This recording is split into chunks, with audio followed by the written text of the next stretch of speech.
in a second, okay? Okay, so we're live on Facebook. I'll be back in a minute or two. Should be live on Twitter. I'm gonna run down and get the guests. So we're live on Twitter? We are. We're live on everything. Okay. I'll be back, folks. This most important thing here.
Okay, sorry guys.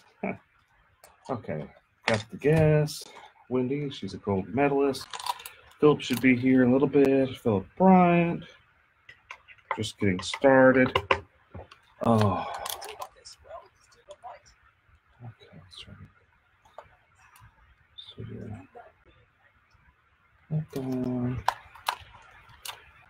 Okay.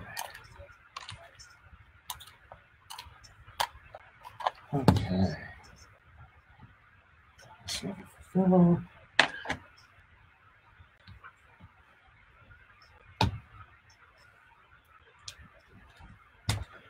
Okay.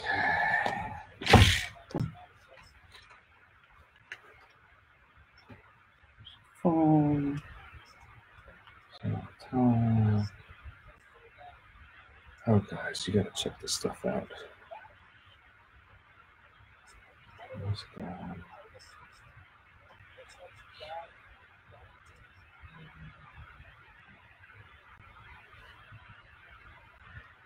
Okay. Itchy beard. Oh.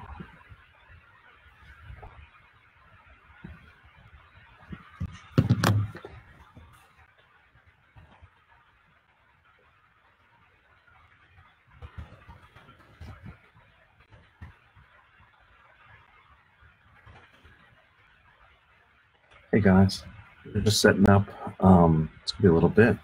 I got some real wild stuff.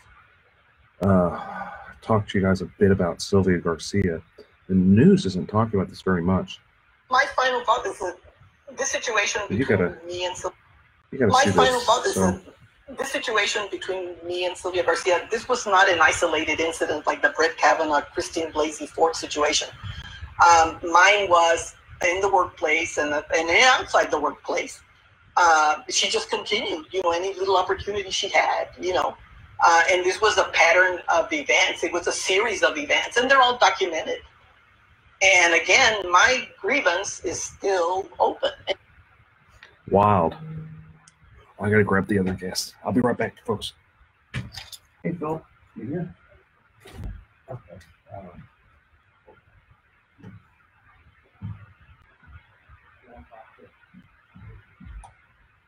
Have a seat right there, Wendy. I'm gonna go grab Phil. I'll be right back. Okay, well, right here. We're live on right there's there is social media going on. It's all okay.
Hi.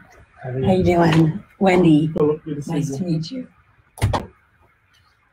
Taking over Eric's spot. Okay. This is the Philip Paul Bryant show now. Hey. What's up, Chris, brother? Jim? Yeah. So do you know what we're doing? I don't Because know. I don't. Yeah, I think we're talking about your book, right? Nope, it's diving. Springboard and platform diving. Gotcha. Is that what your book is about? It's not. I don't have a book. Okay. It's I coach Gotcha. at Texas A&M University, Cool. and I coach a junior team, 18 and under, and then I help with the college teams. I'm just keeping your seat warm. Okay. Cool. Tell everybody hi. It's on Twitch and Twitter and Periscope and every social media little thing you could think of. We're live there. Oh, even Tony Busby joined us, who announced he's running for mayor. Is that the next mayor? It very potentially is the next mayor. That's a good stuff to talk about. I actually am a big fan of Busby. Big fan of Busby. He's got the right personality to do You it. think you can give me an invitation to the Christmas party this year? Oh man, have you heard anything about Busby's Christmas parties? No. He had Snoop Certainly Dogg. He Oh, had no Snoop way. Dogg at his. Fantastic. He had Snoop. Oh my He had gosh. Snoop Dogg at his. Fantastic. Oh, he's great. Wild. Oh man. Is he coming back? No, it's not this time. No Snoop Dogg this time. But it was a really good Christmas party. Really good Christmas party. Oh man. I'm glad I joined in. We can talk about that. It's a good thing to talk about.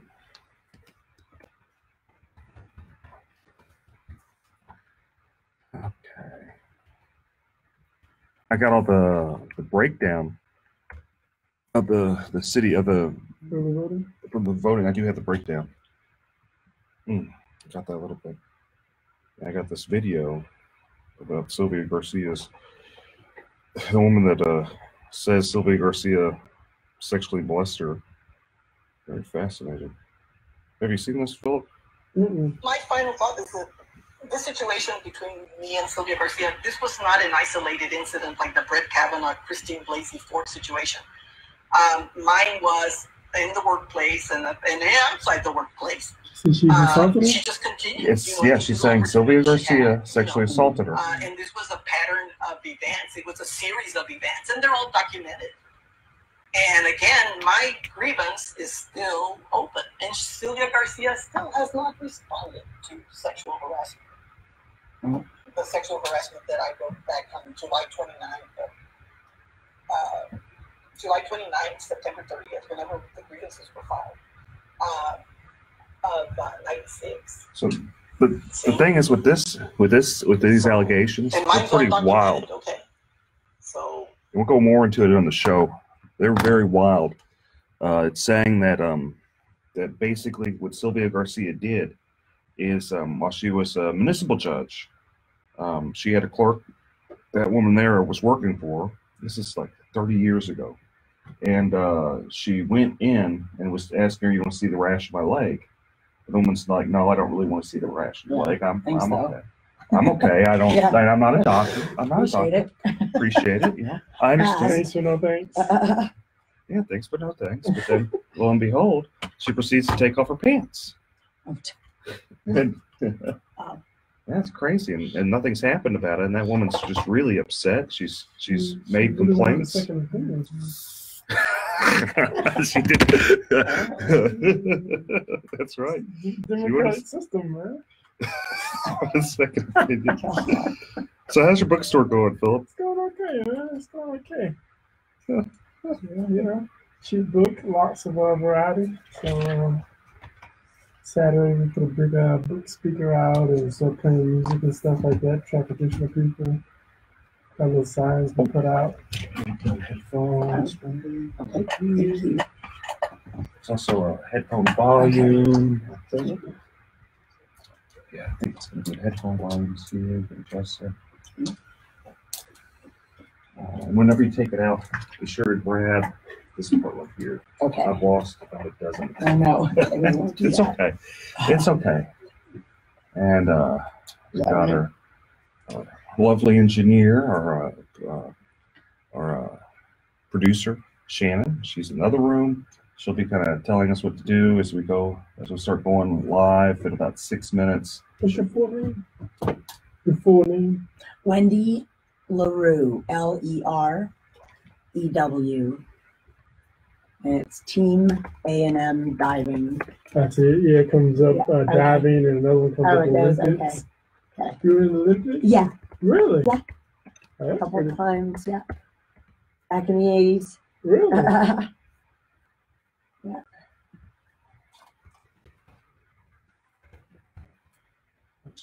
Awesome.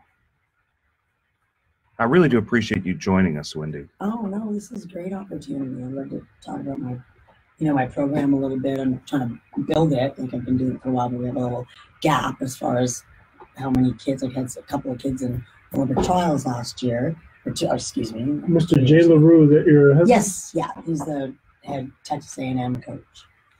Wow. That's awesome. Yeah, he was a two-time Olympic coach. And the Texans are they're doing something. We might go somewhere else. Yeah, at Texas A&M, you mean? Oh, well. He's A&M. Oh, he's A&M? Yeah, diving coach as well. Oh, cool. Yeah, not football. I coach the football. No, just kidding. I got y'all confused. Yeah, that's okay. Yeah, so we coach. I coach for the U.S. national team as well, junior national team, and he was like a two-time coach, and he wasn't my coach, but so I was been running a program there for about 8 years at Texas A&M, and it's 18 members, so junior kids. We call that junior diving, and they're the ones that are getting ready for the Olympic trials and getting ready for college scholarships, that sort of thing.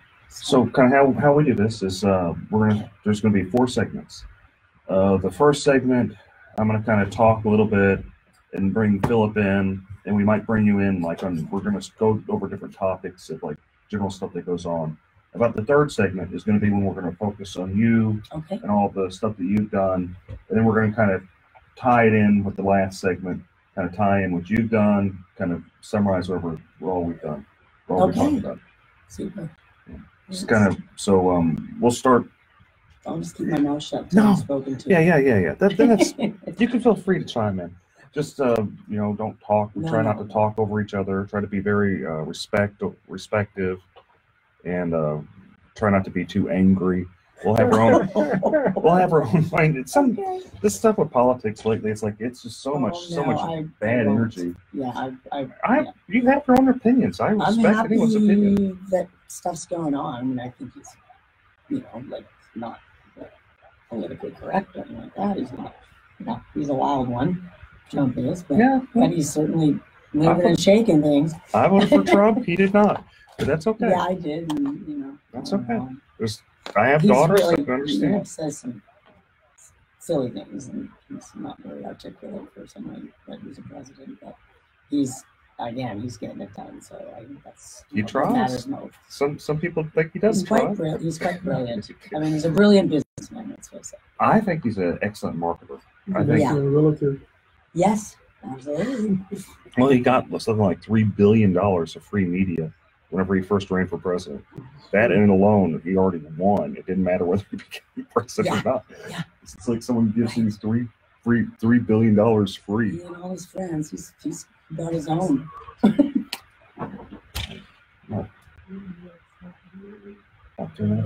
Hi, this is Eric Dick, and I think it's important that you know your rights. If your homeowner's insurance company has denied or underpaid your claim, you have the right to hire an attorney. You have the right to call me for a free consultation at 833-7-RIGHTS. That's 833-7-RIGHTS.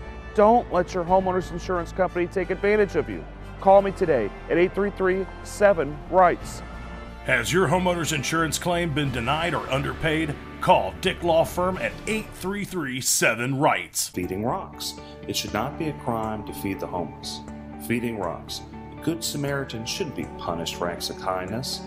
Feeding Rocks. Because it's more of a crime to turn your back on a starving person. Feeding Rocks. You shouldn't go to jail for sharing food.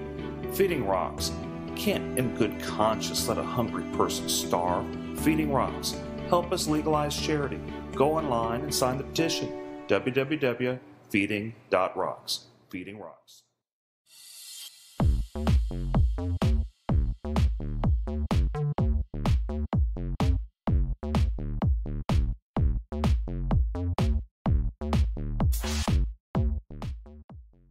I got about 3 minutes. Okay. Yeah, I can hear you, Shane.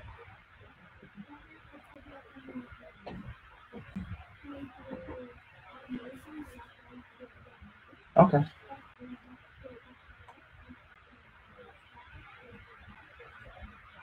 Cool. Thank you, Shane.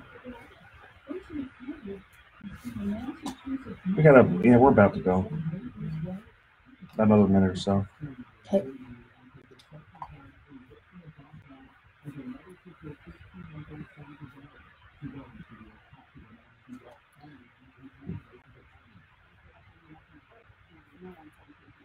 Okay.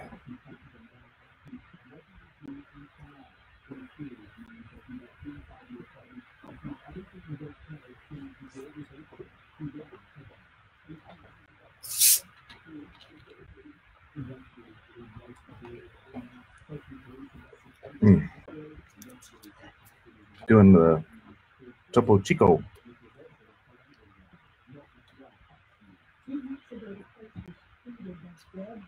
Okay.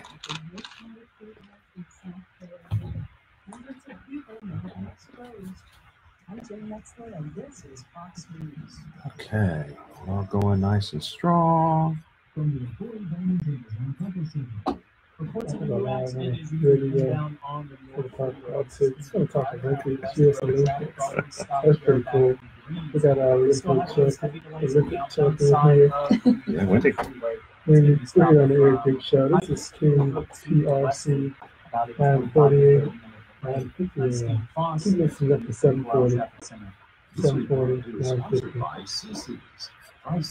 We're about to start, folks. Get ready. This is going to be a wild one. We got a lot of juicy stuff to talk about. We really do. Oh, man. Yikes! It's gonna be a fiery hour, folks. So get ready. They're about to start. Just in a minute or so. I appreciate your comments. Oh yeah, we do have calls. Uh-oh.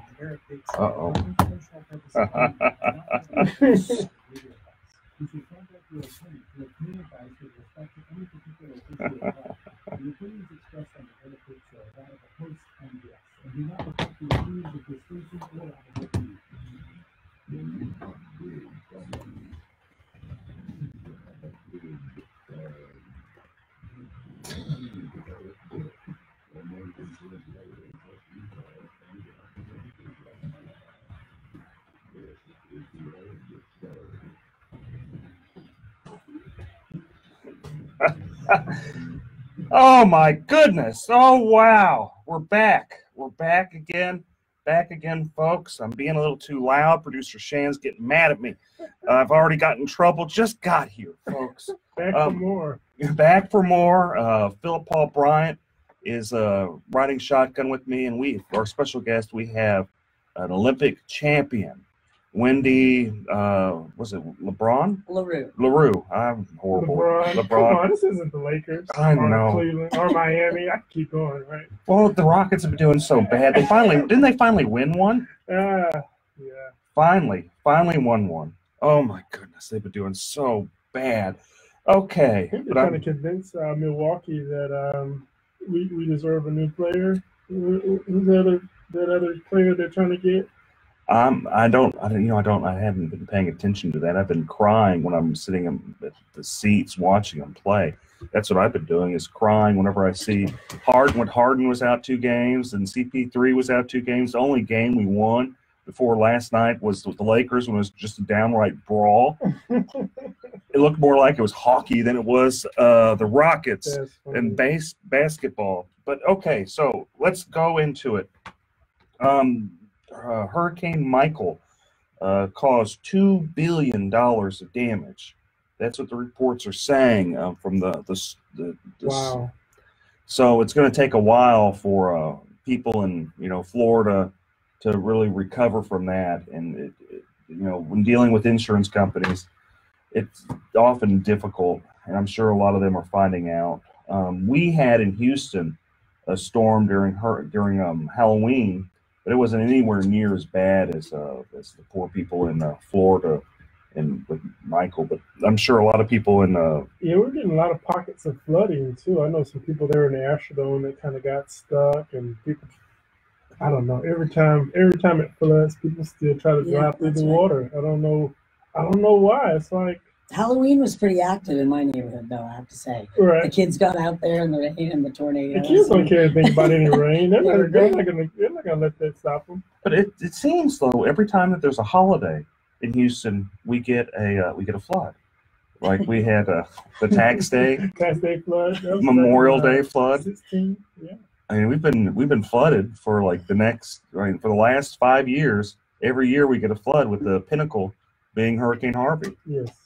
So my question is, we got Tony Busby, who's a multi-millionaire attorney that has some of the best Christmas parties out there, folks. I'm just telling you, the best Christmas parties that ever Let's see if were. I get on the list this year, man. That'd be. I can't really vouch for the Christmas parties, man. I seen it on your social media. I saw you go live at the Snoop Dogg concert, but unless I'm gonna personally get an invitation, man, I don't know. Yes. I feel like the party isn't cool unless Philip Paul Bryant is there. Like that's just my perspective. Because maybe I'm being biased. Me too, actually. But back in high school, the party wasn't cool unless the coolest people in the school showed up, man. And he's wrong for not inviting Philip. But my question is, I went on a tangent about his Christmas parties. They really are all that in a bag of chips. But he decided he's going to run for mayor. He decided, and he called it way, way early. Like, you don't even have the current elections happen yet. Yeah. Is this just some rich guy being crazy? Is this like a serious campaign? What do you think, Philip? It seemed pretty sincere. I watched the Isaiah Factor. I watched the Isaiah Factor interview, and Isaiah asked him the exact same question: "Are you serious about this?" And his response seemed pretty sincere. I mean, the rest of the interview was pretty casual, pretty funny, pretty jokingly. But when they specifically asked him, was he going to actually run for mayor? Should people take him serious? I heard a change of tune in his response. So that tells me the guy's giving some pretty serious thought. Is he an improvement from Turner, or is he good, bad, ugly? What do we think? Well, from the perspective of just analyzing him, you're able to kind of get a track record based on Turner. You know, he's had 4 years as mayor, or 3 years as mayor as of now, 26 years as a state representative. So we can actually give him a proper report card. Whether you give him a A or a D or an F, you have the ability to do that based on the actual track record. So with Tony Buzbee, you don't necessarily have that track record. It's just kind of based on what his view is, what his vision is for the city. And so it's almost an unfair comparison as far as giving them both a report card, because one is just based on ideas, and the other you can actually say, nah, you didn't deliver on this, you didn't fix the potholes, you didn't lower the taxes, you got in a huge fight with the firefighters. I just had to throw that in there. Well, we can go into the firefighters. I had to throw that in there. Right, but to answer your question, I don't necessarily. It's hard to say if it would be an improvement, because it's not necessarily a track record to run on. Running the business is different from running the municipal and the government entity. Well, but he makes a pitch that, look, I don't need the job. I'm not going to take the money. I'm doing this to make Houston like the top of the city that it could be. I go to all these other places. They talk about how much they love London, how much they love New York, but they don't say such fondness with Houston. And I've had enough. I'm going to change that. That's kind of that, and it's early, and maybe it's eccentric for him to say something like that. Who knows? But I mean, is there something to be said about that? I don't know. I mean, if he's willing to give me the $235,000 a year that he's apparently going to have some sort of voter lottery, I probably have a different perspective. I'd probably be a little bit more optimistic if I had the $235,000 in the bank account. But Let's say. Have you been Have you been paying attention to this any, Wendy? You know what? On the national level, I have. Well, we'll get back to the national level. There's a whole lot of great stuff in store for you folks. She's got to tell us how we can participate in the Olympics. We're gonna get to Wendy. Trust me. We'll be back. Working out, man. These muscles aren't just for show. I know, Philip. A little bit for show. We'll be back, folks. We'll be back in show. A few. The gun show. They should switch the name. I like that. The gun show. There, Dick.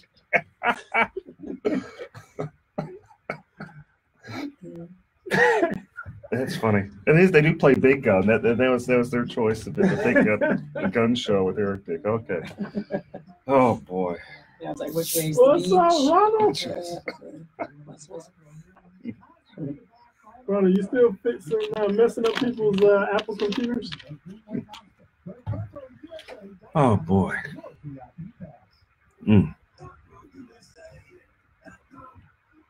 Yeah, I don't know about his response on the. What he's going to do with the $235,000 salary. He wasn't going to take a salary. That's kind of wild. You say you're a lottery. To a charity. Right. He's going to have a lottery. Give it to some random person. Right. Give it to the voters. That's wild. Have the lottery drawing. Everyone who voted for me gets to participate in the lottery drawing. Wait, is he still listening in over there? I don't want to mess up my chances to get to the Christmas party. This is pretty awesome, man. Coming there with my little Tupperware, man. Like, it was really a good take Christmas mine party. to go. I don't Really? I'm a connoisseur of Christmas parties. It was by far the best one I've ever gone to. Christmas party connoisseur? Yeah. That's I was He's a surprised. pro. I was Kumash just surprised. have really good Christmas parties. Kumash do have Get excellent there Christmas early parties. because the food goes. But they have the free bar that's all night. Oh, that's yeah. Oh, yeah. They have that. I'm not And- going unless they have that. You're right. It's not a party unless the booze is free. oh, they got it good. You need something really to celebrate. So you want to go into Prop P? Firefighters? Yeah, you want to go to Prop P? Yeah, let's talk about that. We can go to Prop B. I can go into the breakdown of what the local Republican Party says the votes are, and then we can kind of. I got a couple other things to talk about. We're going to talk about What do you got? Obama, man, coming back on tour. The Right. Obama tour. Dadgummit, producer Shannon making me actually. I'm sitting here just playing around, and she's making me go back to work. Got to go back to work. Gotta go back to work. Dadgummit. Okay, folks, we're back. We were just talking about city politics. We're going to go back into that a little bit more. Philip was talking about the firefighters, and I'd love to talk about, my dad's a retired firefighter, so I'm just exceptionally biased on Proposition B. But let's talk about Proposition B. Philip, what do you think? I'm really concerned, and I try my best. I honestly do try my best not to say anything negative about our current mayor because he has a hard job. He signed up for it, but he does still have a hard job balancing the city and local issues. But when you pin in the firefighters against the police department, that just seems you can't do that. You can't have people battling whether or not who's more important, who does a harder job, police or firefighters. Should they make the same amount of money? Is Houston firefighters paid lower proportionally than other counties around the state? I mean, this is crazy. Who wants to argue or who wants to vote against firefighters? I think come Tuesday, 7 o'clock, when those early vote numbers hit, by the end of the night, I think the city's going to have a serious problem when the citizens who are most likely going to stand up with the firefighters. I mean, those guys. I don't see how you can't stand up with the firefighters. I mean, Those guys run into burning buildings and save babies and your family They're just members. everywhere. They're fearless. I mean, you lose a cat in the tree. I mean, they're showing up. Yeah. So what I say is, if I'm They're not checking you out for ID. They're not asking if you got warrants. They just come to help. Other than Right. if you want to compare them to police officers, I mean, it's just crazy conversation to even have to have. I think the city's going to have to figure out a way to get the firefighters a raise. So it's a heads. Mayor Turner loses. Tails, he loses. Well, technically, it gives him an excuse to start laying off city employees and start cutting services. But So if he does that, is he going to he's suffer? going to have to do it anyway. Is- So the firefighters lose this battle, and they lose the proposition, and he doesn't have to give the firefighters a raise, and he still has to cut city services. It's going to look bad. So in my opinion, it gives him an excuse to cut city services, which the city has to do. But if he does that, doesn't he suffer the potential repercussions that Anise Parker did, where when she started letting people off, she avoided a runoff from 2 unknown people by 800 votes. You were one of those. I was not one of the unknown people at that time. That was I know what you're talking about. Fernando Herrera and Jack O'Connor. Both of them ran. Still 2 unknown people. They spent a total of maybe 80,000 total, I got you. maybe 40,000 each, and they came striking distance Right. from. Someone like 53. Hi, this is Eric Dick, and I think it's important that you know your rights. If your homeowner's insurance company has denied or underpaid your claim, you have the right to hire an attorney. You have the right to call me for a free consultation at 833-7-RIGHTS. That's 833-7-RIGHTS.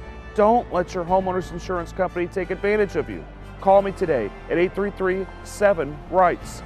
Has your homeowner's insurance claim been denied or underpaid? Call Dick Law Firm at 833-7-RIGHTS. Feeding Rocks. It should not be a crime to feed the homeless. Feeding Rocks. A good Samaritan should be punished for acts of kindness. Feeding Rocks. because it's more of a crime to turn your back on a starving person. Feeding Rocks. You shouldn't go to jail for sharing food. Feeding Rocks. You can't in good conscience let a hungry person starve. Feeding Rocks. Help us legalize charity. Go online and sign the petition. www.feeding.rocks. Feeding Rocks.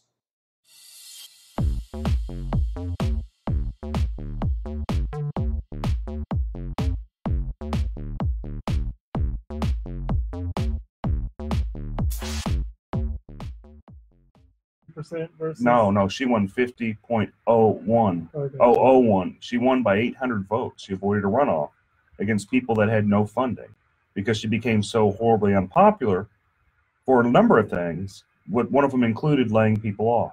So if he does lay people off, does he get around the area that he's vulnerable during this election cycle? Yeah, I mean, if people, city services start to fluctuate, or people don't, not pick up the trash on time, or city potholes aren't getting fixed as quickly as possible, you're going to suffer that either way it goes.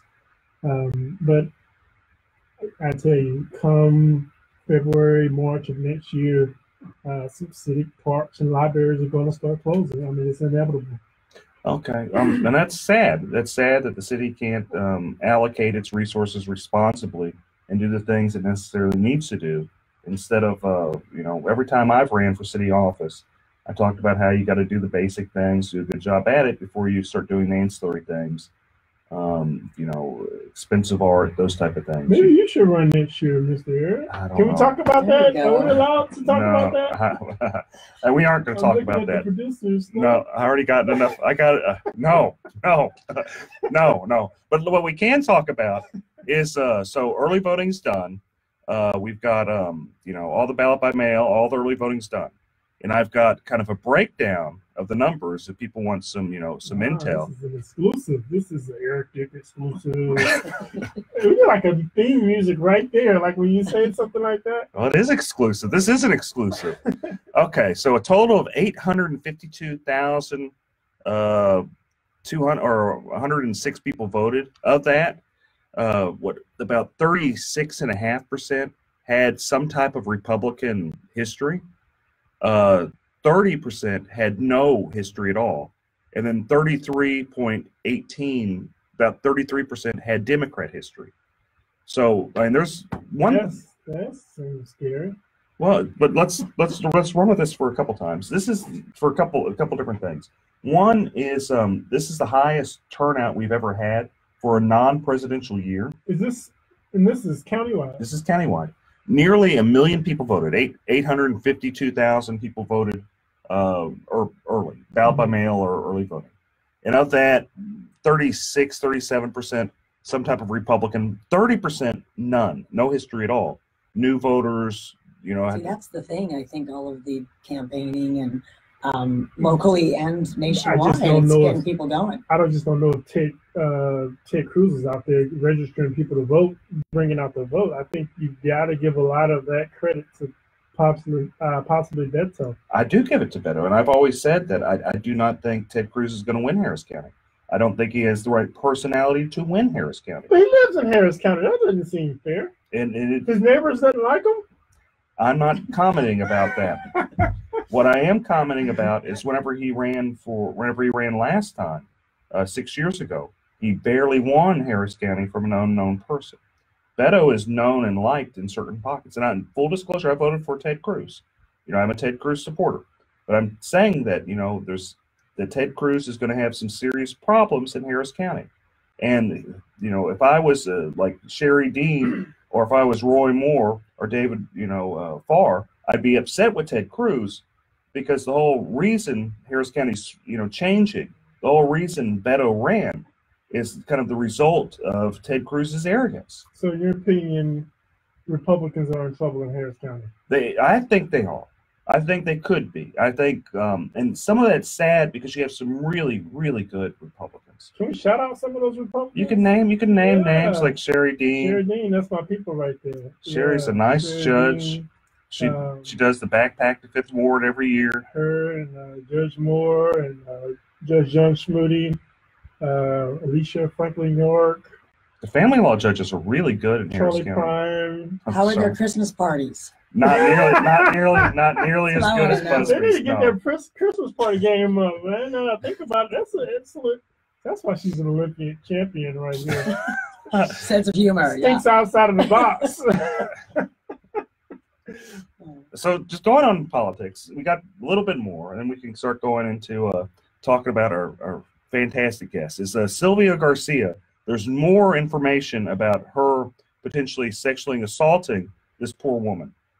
We got a video that I was showing the people earlier on Facebook and Instagram and Twitter and Twitch and Periscope and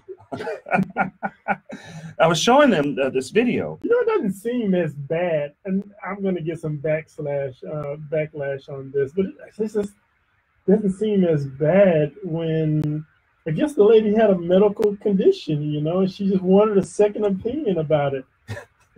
So backstory is Sylvia Garcia is a municipal judge, and one of the instances, the victim says it happened a lot of times. One of the instances is Sylvia saying she has a rash. She wants the victim to look at the rash in her leg, and the woman says, "No, I'm not a doctor. I'm okay. All this stuff." Sylvia continues to take down her pants, show her the rash, and just kind of rub on her. You have to say allegedly. You're the attorney, Eric. You have to say allegedly. They've also changed with the anti-SLAPP law, and there's not such a tort reform has made defamation almost impossible to sue under. So and she seems pretty sincere. So what she says, I guess it is allegedly. I guess not very allegedly, but I wonder, was the rash allegedly? Was it an alleged rash as well as an alleged pants removal? But my questions are Innocent until proven guilty. Yeah, I guess innocent. So this woman seems like she really believes it. So, is it okay? Is it okay that there's no investigation, no nothing? This is someone that's women do though. They go together in the restroom. They take restroom breaks together. I thought that was a woman thing. I don't know. We're not terribly I shy. wouldn't show any rashes to. Well, strangers maybe not. is it something common? I'm not a woman. I do have 2 daughters. I'm married to a woman. I have 2 sisters. But Wendy, is it something common that women do? I got a rash. You want to see it? No, I don't want to see it. Well, if you're good friends and you're at a restaurant or something, and then you're off to the ladies' room together, that's sometimes I guess how it would go. But again, you'd have to be pretty good acquaintances, I would think. Not in a business environment, like it's No. a judge to a secretary. Hey, check out my rash. No, I don't. No, not appropriate. Maybe we should look at the bylaws of the company. Maybe that's a requirement that they give second opinions on rashes and strange. Well, it's the city of Houston. It could be. It's the city of Houston. Stranger things. It is the city of Houston. I wouldn't be surprised. I would not be surprised at all. It's the city of Houston. Okay, so another thing that's going on is there's Erin Swanson. She's been running for a judge. She ousted an incumbent on the Republican side. Oh my goodness! A horribly biased, corrupt judge, Teresa Chang, who was there maybe 10 years, and she's very experienced. She spent a large amount of money trying to fend off Erin Swanson, who did actually beat her in the primary. This is a gal. She's young. She's 32. She about 5 years of experience, just barely able to run. But there's still some resentment from the corrupt judge, and she's managed to prevent Swanson from getting some of the traditionally Republican endorsements. Now, I find what's interesting is, it's more the business community. Why did they refuse to endorse, Erin Swanson, who's young, who's 32, compared to some of the other people? And I'm wondering, is this sexism? Is this just straight up these business communities? And if she was a man, would they endorse her? Because they endorsed other people that were very young. Jay Carahan, his opponent, who won, they endorsed him, and he's a young guy. He's a great guy. I'm not dissing him. Dan Simon. So Dan Simon was endorsed by some of these organizations, but not Erin Swanson. So my question is, if Erin Swanson was a man, would these organizations endorse her? What do you think? I think you have to say alleged corrupt judge. Okay, alleged corrupt judge. Yeah, I'm gonna take your legal advice. I'm sorry, alleged corrupt judge. Yes. That sounds better anyway, too. He just gives it a longer name. But I don't know. I definitely think that. So did those organizations do a no endorsement? No, they endorsed a Democrat. And what's wild is Harris County Republican Party is touting these organizations, and they're saying these are good Republican organizations, which is not really. They're endorsing Democrats. I don't see, and there's some serious problems with the local party. Can we call some of these organizations out, or is that? Oh, you can call them out all day long. I mean, people have a right to know. Sure, like Texans for Lawsuit Reform, but they're a big business corrupt organization. C Club, that big group. C Club. Texans for Lawsuit Reform bribes people all the time. Oh, well, they do. Alleged bribe. Alleged bribe. They give money and they ask. Okay, folks, we're gonna be back. Take an alleged break. I'm gonna break. Shannon's gonna allegedly hit me, so we'll be back, folks. Okay, we'll go into you next. Okay. I just try to. I hope I'm okay because I don't know that much about politics. I really don't like the national stuff, sort of. But anyway, I hope I'm not talking. No, we're having a great time. We're just talking smack. That's all we're doing is talking smack, giving stuff people to talk about. You guys are so knowledgeable. You take a shot at Texas for Lawsuit Reform every show, don't you? Oh well, I do. They take shots at me. It's only fair. They do take shots at me, so it's only fair. Only fair. You can tell us about your, how you got into what made you guys start the organization? Sure. Yeah, I've been sort of doing it all my life. I stayed in coaching. Yeah, glad to. It's really awesome. How people find out more information about it. That would be great. It's super. Like I said, I've got a small group right now. I'd like to see it grow. It's a very small sport. It's not. You see it every 4 years at the Olympics, and people don't understand is how much you work at doing that. It's very difficult. Conditioning, the fear factor. Did you receive a medal or anything? No, I did on the world level, world championships. The Olympics, actually, frankly, I choked. No, that's happened. Yeah, and it was my first one competing, and you're 21 years old, and I mean you've been diving a long time, but still you get a little deer in the headlights, and it's whoever either has the most experience or whoever just has a darn great day. You compete against those world people, that field, for at least 4 years on the international circuit. You tour Europe, World Championships, Pan Am Games, things like that. And so you're with the same field. So you're used to competing against them. But then when you get to the Olympic level, again, the cameras, the crowds, everybody sort of it can get to you. So it's whoever's got the eye of the tiger, I guess, on that day, or luck, or how you feel, or yeah. If you've got your slept good. I know.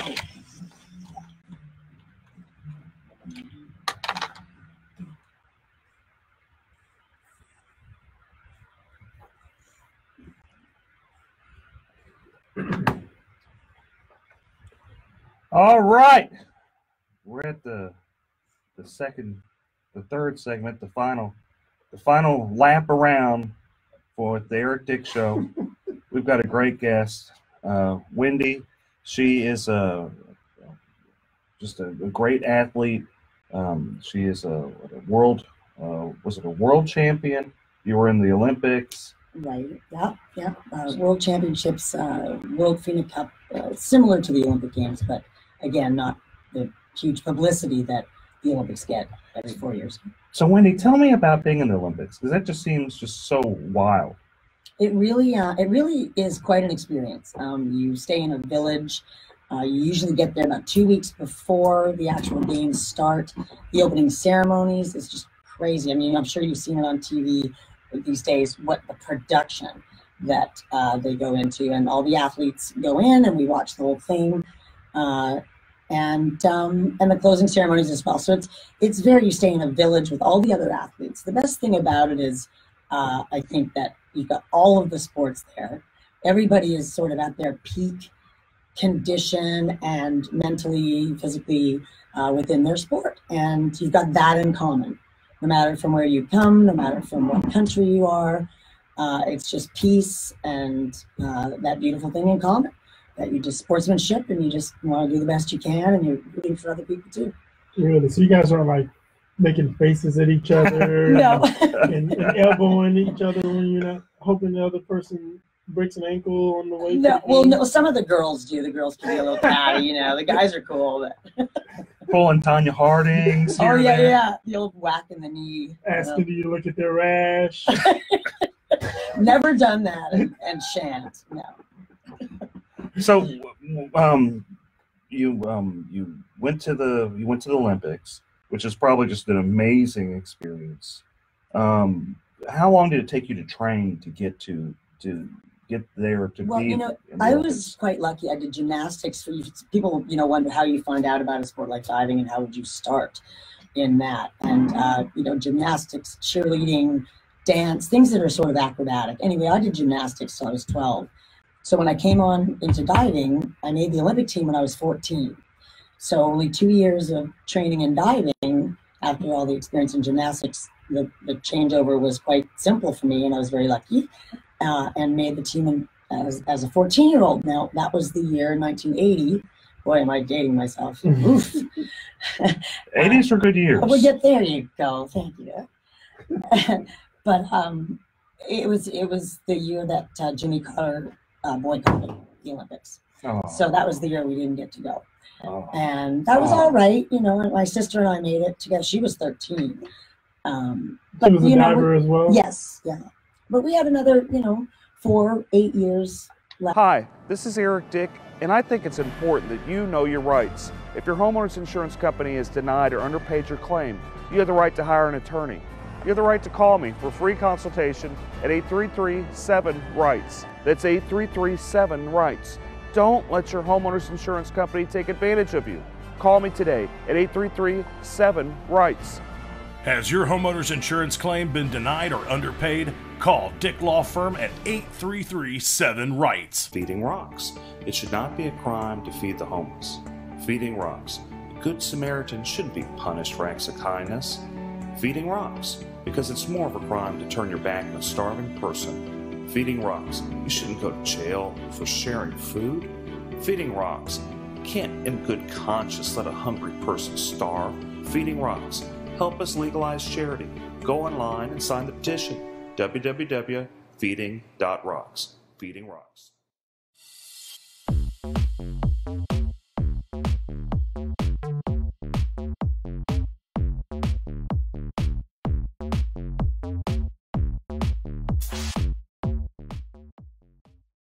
In us to make another team.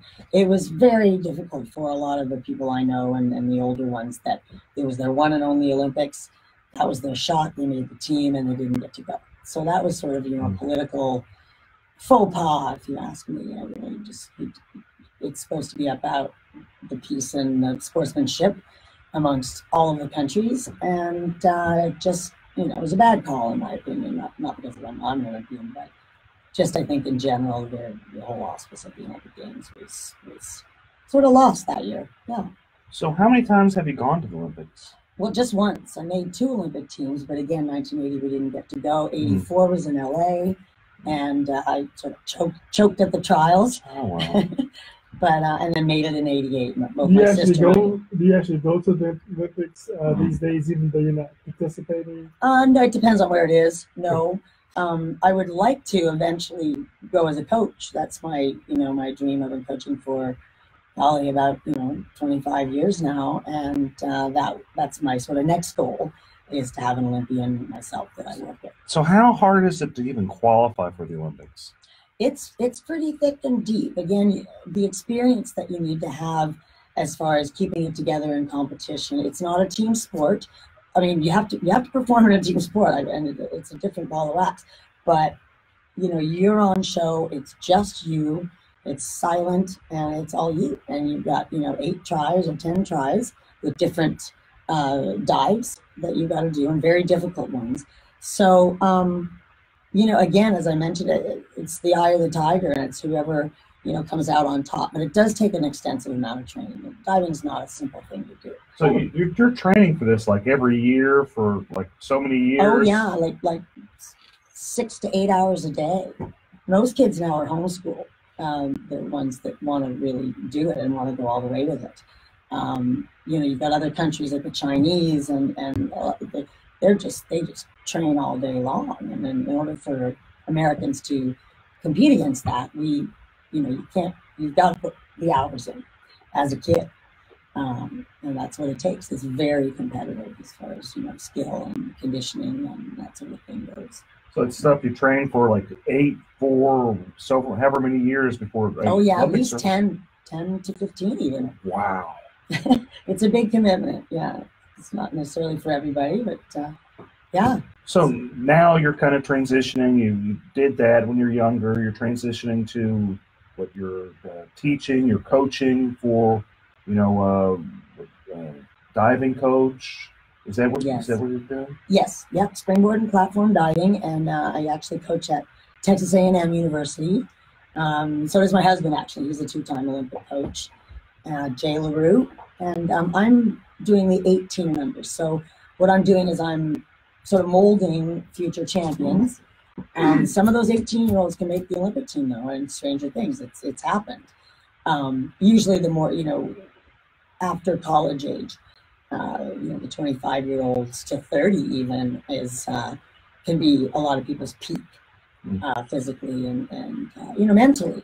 It takes a lot of experience to go in there and keep it together and score the points you need on those difficult dives to stay in the pack.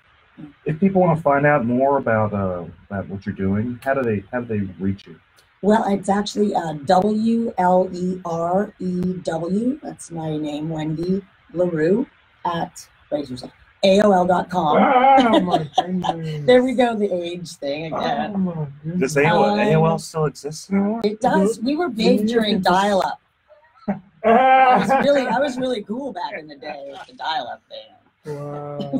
So they email you, Wendy. Yes, that's the best way, and or Facebook. I have just you sort of have to ask to be friends, which is fine. And again, it's Wendy LaRue, LEREW. Yeah, and then you have one of those dial-up phone things where you kind of. Yes, I do have a rotary phone. Wait for it to roll back. Absolutely. Wow. Yeah. Those are pretty rare. They probably could be sold for a mint. Yeah, antiques for sure. I don't know if you could get some of those at the bookstore. You probably do have some of those at your bookstore. Don't you have any of those at your bookstore? I don't have any of those. Well, I can rent you one of mine. This Wendy LaRue here. And, maybe get myself a Hotmail address as well. Yeah, there you go. There you go. Oh my goodness. Was that the second one after AOL? Probably the SBC Global. Oh yeah, that one. So I'm just so amazed by the dedication you spent, like getting to the Olympics. I know you were in your early 20s whenever you went to the Olympics. Yeah, about 21. So you've been training since you had been training since you were like 15, 14. Well, yeah, 13. 12 actually, and then but in gymnastics it was age 6 to age 12, 4 or 5 hours a day after school. You have to have sort of a bit of a screw loose to do this. It's really time consuming. I wouldn't say screw loose. You just have dedication. It's just something you feel strongly about. I think it's good that people feel committed about something and work towards a goal. And it's clearly you might have wanted to get a gold medal with the Olympics, and unfortunately you weren't able. But at minimum, you were able to make the Olympics, which is so much more than what many people can say that they've done in their life. So, and it's just so amazing that you actually got to have that experience, Well, thank you, Eric. It was an experience. The whole ride, the great friends I've made and in the coaching ranks, a lot of them have gone into coaching after their experience as divers. And we see each other on the world all the time. We see each other at the pool, coaching for different countries. What's the deepest water you ever dived in? Well, what you do is the tallest platform that we go off of and do multiple somersaults is 33 feet. So that's 3 stories. And you're required to have 17 feet of water to do that because you hit at 30 miles an hour You hit the water head first, so you take a lot of impact in your upper body. That's probably why I can't turn my head anymore. Vertebrae are all fused together. But it's quite the the experience, and the impacts up 10 meter are difficult. Now they have high diving, cliff diving now, which is 90 feet for the men. Oh, that's wild. And 60 feet for the women, and that's a big thing too. The Red Bull World Series Tour.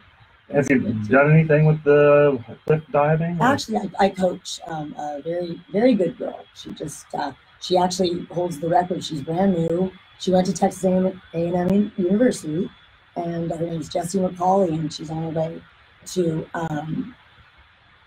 compete in the World High Diving Championships actually next week. Well, that's exciting. Yeah, and she's good, and she holds the world record for the highest scoring dive, the most difficult dive for a woman, and the highest scoring one. She had straight 9s from the judges, and so proud to say that I've sort of broken in the high diving ranks, and hopefully that'll be in the Olympics someday soon. How young do you go as far as coaching? How young as a coach? Well, while you're a diver, a lot of times you start coaching. How young will you go? 12-year-old, a 10-year-old? Oh, excuse me. We start them at 6. Wow. And go to at least 18 to 25. Yep. Well, that's great, Wendy. We're going to take a quick break, and we're going to be back for the final segment. Thanks, guys. Thank you. Thank you very much. That's fascinating. Hey, is it true what they say with the water? Like, it's almost like diving into concrete unless you do it right. That's real. Yes, you hit at 30 miles an hour, and if you're not going straight in, you're going like that. You get impacted. You get smacked around. Like honestly, my back and neck hurt. Springboard divers do okay. They're 10 feet off the water. It's not that serious, but the higher the 3 stories up there. So you really doing this little arrow thing? You really breaking that water? Yeah, you're doing like. Hey guys, feel free to call in 713-212-5950. 713-212-5950. We're going to be taking calls. And try to go in no splash. And there's a fear factor involved. It's not for everybody to go up there. Yeah. I wouldn't even go up to the 30 feet. Oh yeah, you would need to stop by and do it. Jump off of my eyes closed. Yeah, and you don't know when you're going to hit the water. So it's like, what you do, you have to be a little bit. I mean, I don't mean to be against schools to try to train to be an athlete, but diving is just sort of, you got to be a little eccentric, I think, to hurl your body off that height and pray for your land well. I got to ask you, how do you feel about Larry Nassar in the U.S. Olympics? Oh, who? Larry Nassar. Why don't I know that? He's like some type of pervert. Good heavens, no, I'm not aware of him. I'm scared. Are you serious? He's just. That's one of the comments. It's just a comment. No, it's just a comment. It's a comment on the social media. Chris sometimes he's on the show too. So he's being funny. Yeah, he's just wondering. Oh, Chris said that? Yeah. Tell him I said I can handle it. I'll be fine.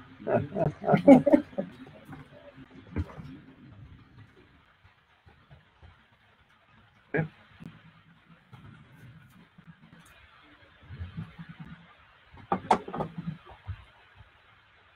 All right. Yep. We're back.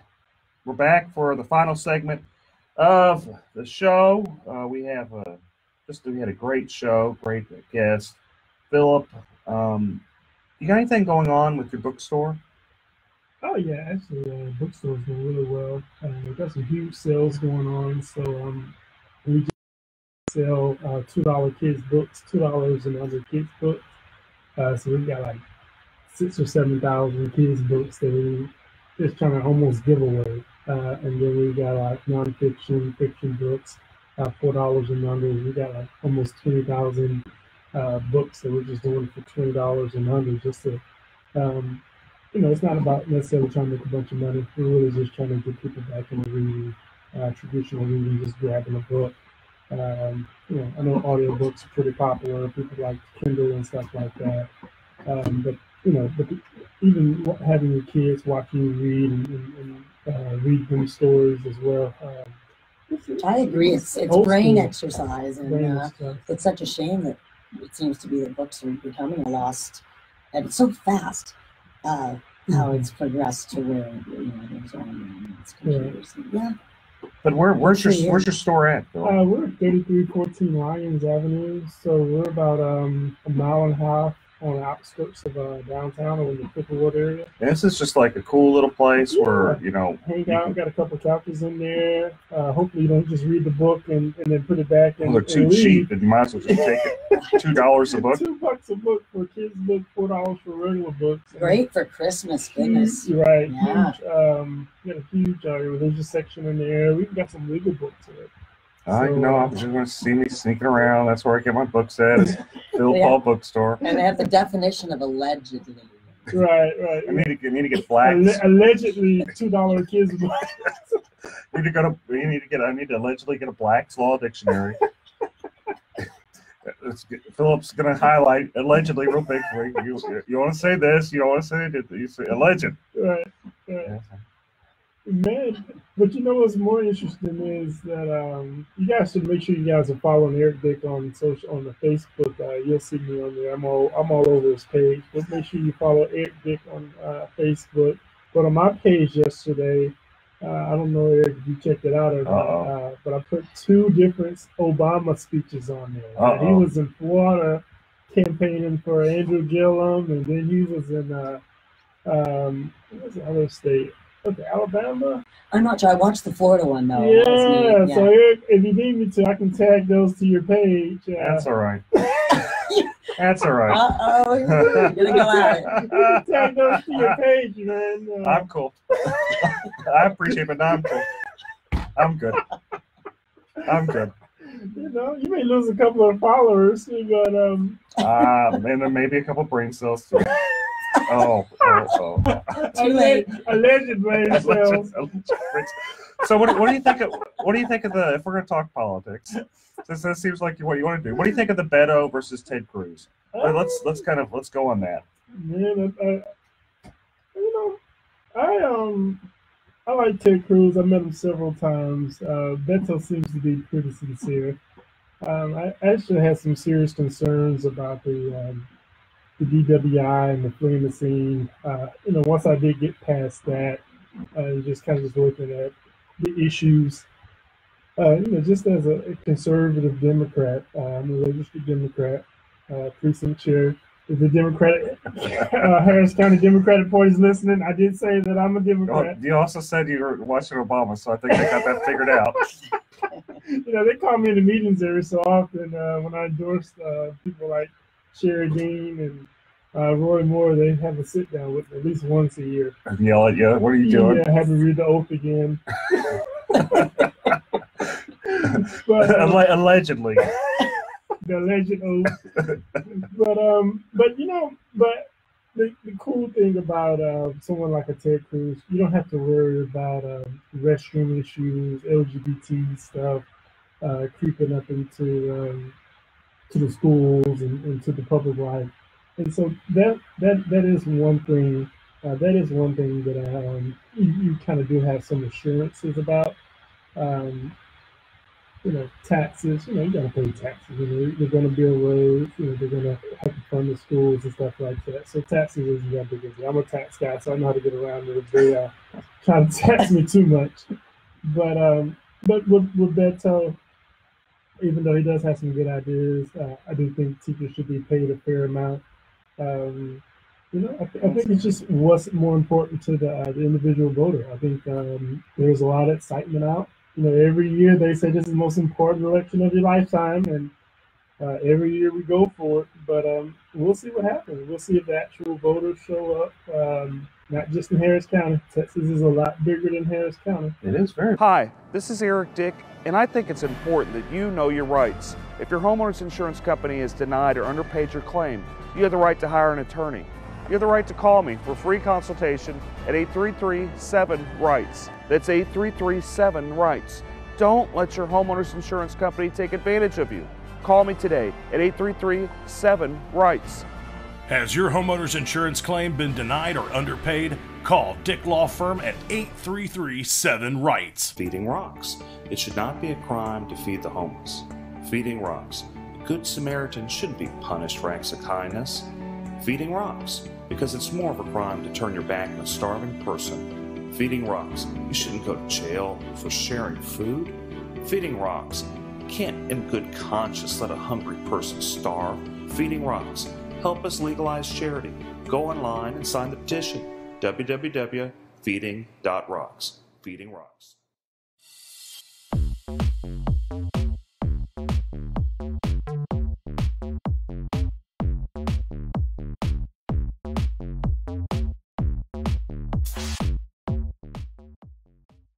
It's one of the biggest counties in the country, but it's still a lot more Texas, and so I'd be very interested to know are some of those increased voter trends, in some of those rural areas where they don't necessarily have Facebook, they don't have, they're not on Instagram all day, it's a lot of rural area in Texas that Ted Cruz has a lot of support. That's what you think that Ted Cruz would win. And I'm actually a Republican, elected trustee for Harris County Department of Education. I'm going to take the fifth on what I I don't blame you. I don't blame you. Even here. But just my response only is that, I think Ted Cruz shouldn't lose. But if he does, then why did he lose would be the question. And my fear is just that he has not been as personable as he should have been. And I think another race to watch is Ken Paxton's race. That's another race where I don't know why. Wait, so Ken Paxton isn't in jail? He's not in jail. They're all alleged crimes that he allegedly committed. And they aren't like Tom DeLay crimes, and I know Tom's actually a really great guy. They aren't like the Tom DeLay crimes, which got dismissed, or the Rick Perry crimes that got dismissed. Oh, I like Rick Perry. I do like Rick Perry, too. That's my guy right there. Yeah, well, you better deny that because you're a Democrat precinct chair. That's not his guy. It's just his alleged guy. That's my alleged guy. I like everybody. But okay, so and you don't FCC violations. That's what it was, right? FCC. FCC. Yeah, FCC. It was him. So for Ken Paxton, it was he was getting commissions whenever he wasn't licensed, and that's a little bit different than the Rick Perry thing. That's not that big a deal. It's not VWI. But it's kind of worse. Sort of a big deal. No. I don't know. But so is it? That race is one. I thought it was some insider trader stuff that he was involved with. It's that too. Oh. Allegedly, that too. Yeah. But it's about 3 counts. This case the case has been going on a long time, and I don't know, man. I think he's the most vulnerable out of them all. I really do, and maybe it's just me being an outsider looking in. But I think my fear is, and of course I didn't vote for George Bush either. I couldn't vote for George Bush. I can't. All Bushes aren't bad. How did you? I'm not. Did you allegedly support George Bush? You like allegedly? No comment. My family was fought in the Alamo. I can't support him. He wants to get rid of the Alamo. I wonder how can I tell my how can I go to Christmas with my family and say, oh yeah, I support George Bush. Well, aren't you a Darce? Actually, aren't you a Tomlinson? An awesome Christmas party as well.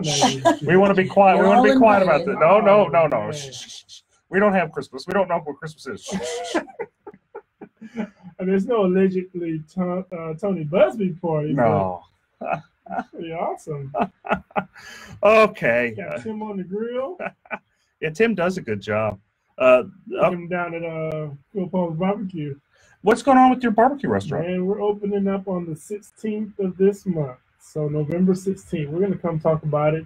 Maybe even get a couple of sponsorship plugs in between some of those big commercials. Eric, that's Eric, dude. Okay. Can't you say your name by itself? I got you. Okay, I'm trying to keep a straight face here, folks. Trying to keep a straight face. Okay. Okay, so a couple other things I had kind of here to talk about. Texas windstorm, I'm a homeowner's insurance attorney.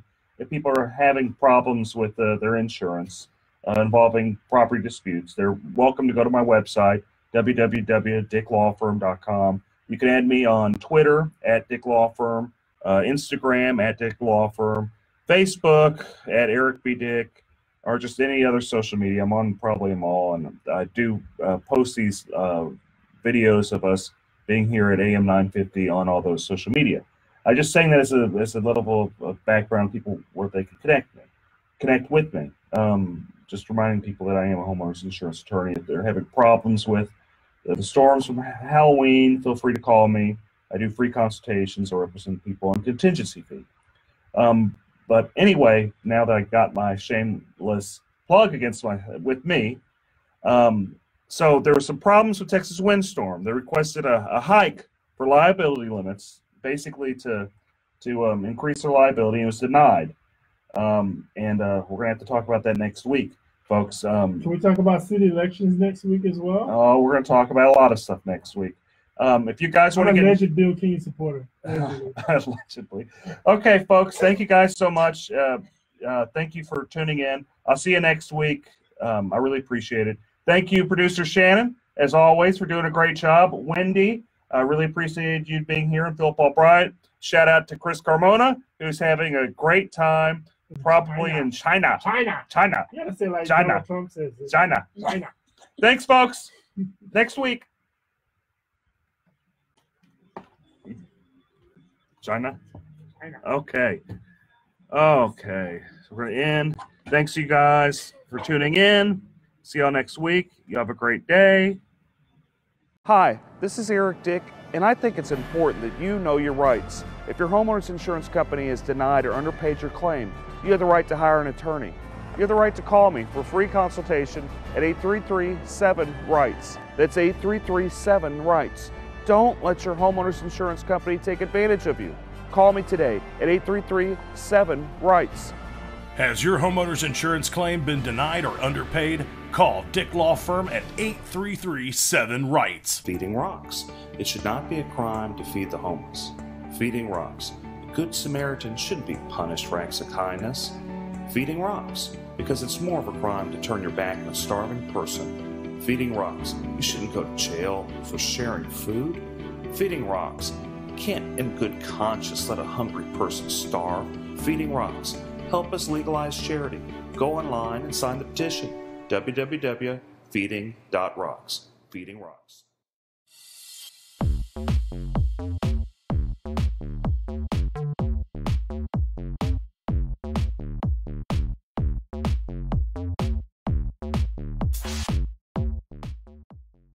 I gotta go live on.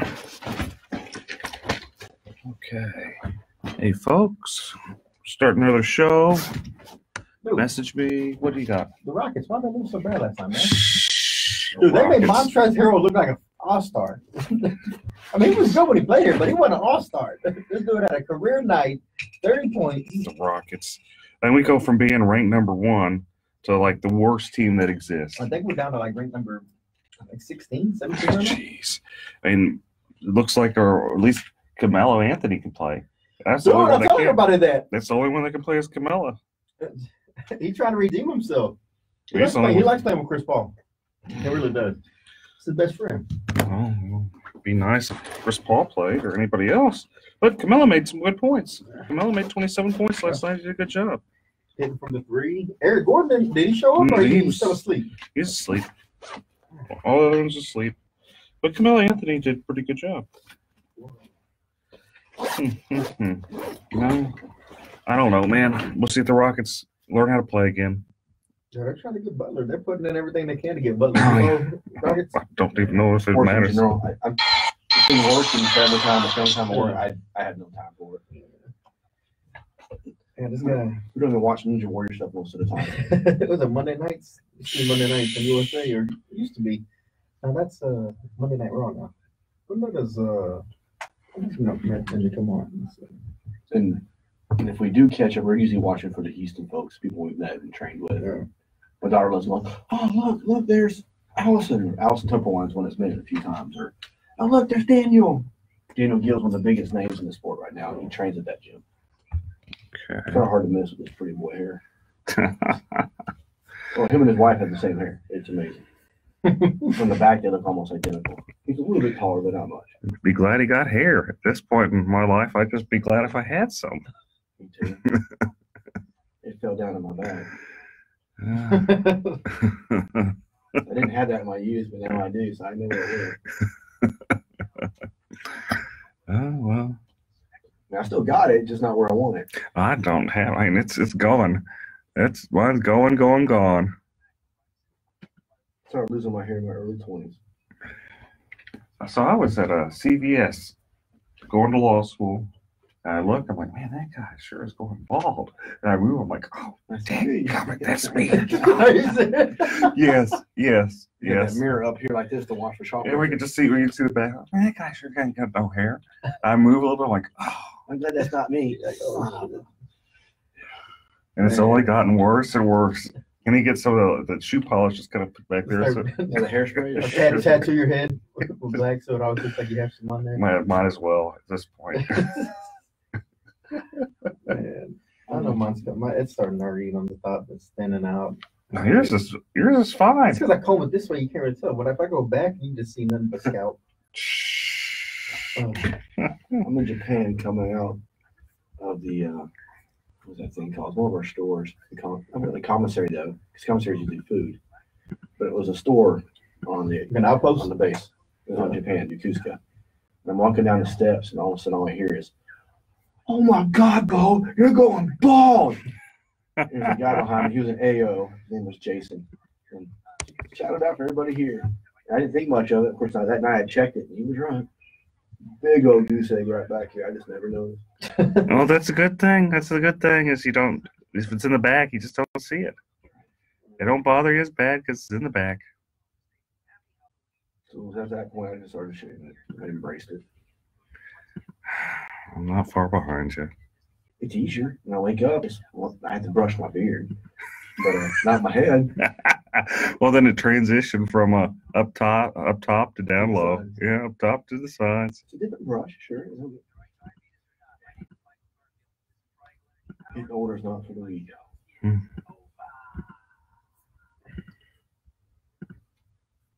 Oh, did I get this thing working? I think I actually got the thing working finally. I forgot how to do it. Now I just remembered. I got it all on the. I got it on the Twitter going. I'll do some wild stuff. I got the Twitter going. I do got the Twitter going. Yay! We're on Twitter. We're on Twitter and Twitch and Periscope and all of them. It's funny, you could be pulling my leg and I wouldn't know or not. I've heard of Twitter, but I'm not very technological savvy. My law partner is Jason.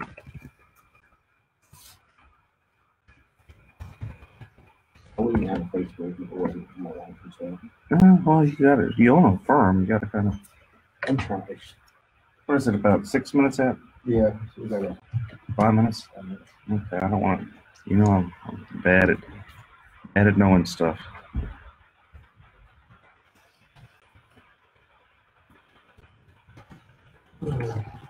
No, I have two main attorneys that are partners. And one of them was ARPA, but it's nice and sweet. So it's good luck, though. The other one says, "Yeah, I've always said you got a face for radio. You'll do great." That's the joke. You got a face for radio. They always tell me that too. What, a face for radio? Yeah. Kind of insult actually, but okay. It really is. We on? Everybody there? Make sure y'all. Well, not us. You got false alarm now. Make sure y'all tune in 9:50 a.m. on your radio dials, or you can always go to the iHeartRadio app and look for 950 KPRC. Check in. Make sure you listen to The Eric Dick Show. We're starting about top of the hour right now, so after the commercials, you will see us on. What's up, Steve? What's up, man? And as always, today's program sponsored by Topo Chico Aqua Mineral Water, The unpaid sponsor. as well as Bragg's Naturally Organic Apple Cider Vinegar All Natural Drink. This is the limeade flavor today. It has a little more tartness to there, but it's really good for you. Really helps with your liver.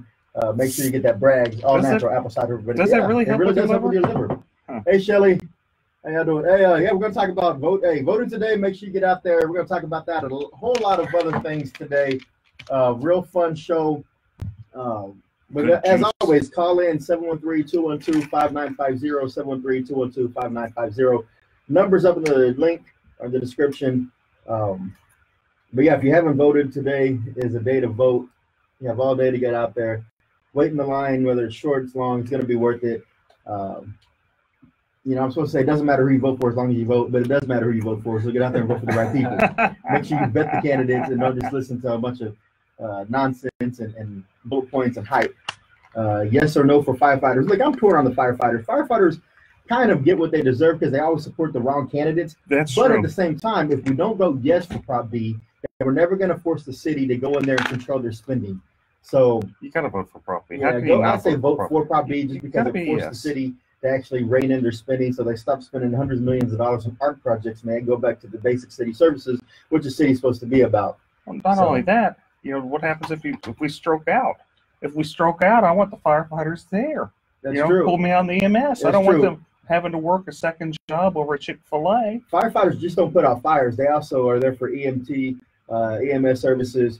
If you're stroking out, you're having a hard time, you got an accident, they're usually right there first on the scene to assess the situation. So vote for Prop B. My dad's retired You firefighter know, too. City It's Houston a too. tough one to Yeah. just say to vote for, but My dad again, was at 72. vote for Prop B today. Vote for Prop B. You never return it. Oh, and special guest we have today is Bo Bowen, attorney and David did. Ninja Warrior. Oh We'll get to that later. But again, they do. y'all tune in. And again, if you have any questions, put them on here. I'll read them and we'll try to address them through the breaks or through the. If you want to call in, again 713-212-5950. Turn down for what? I'm gonna turn up the monitor. Sorry. Do you have a studio monitor? We do have a studio monitor. It's over here. But Maybe she got it on quiet. Oh, I'm sorry. ask Shannon. What am I doing? She looks like I'm in trouble already, folks. She gave me the Oh, she gave me the you stink have eye. a call already? Is No, I she- don't hope I don't got a call already. Vote today in Clear Lake. Let's see. Tell me, Eric, you better be quiet. You Move gotta fast, say go some vote. stupid stuff. Okay. My sister's Free having hot a dogs. So shower if you're in the Clear Lake area today, y'all make sure y'all They're swing all by tuned the in. My Clear Lake sister area is having a wedding shower today. She's tuned in. tailgate party. Shout out. Shelly Rogers, where can they? Where's that located? Where can they You go need for to that have a tailgate shower. party? She also works for me. My sister works for me too, man. Small business. She just completed a paralegal school. So for her, it's a big deal. I'm very proud of her. Oh, She yeah. turned herself around, finally settling down, growing up. We mature slowly. But you mature. Should I hear that wave right there, man? And I'm getting a cowlick right Oh, here. So you might want to look into a criminal. So what happens with PI? Some of the big PI firms, they'll refer after a settlement is like a good hit, then they'll refer them to another lawyer. And if you haven't voted yet, Okay. drop me a message or drop me a line down here, post in this video. Why haven't you voted? What is the hesitancy? What issues are you having deciding between? Maybe I can help you come to a conclusion as to why you feel comfortable going to vote sometime soon. All right, so if you're in the Clear Lake area, Friedman Library, they're having a tailgate party out there. Hot dogs, probably some beverages, water, and great company. And you get to do that all while you're voting. So make sure y'all go down to Friedman Library. You do it after they get a settlement. Yes. Use the settlement to To fund me, get the full retainer. There you go.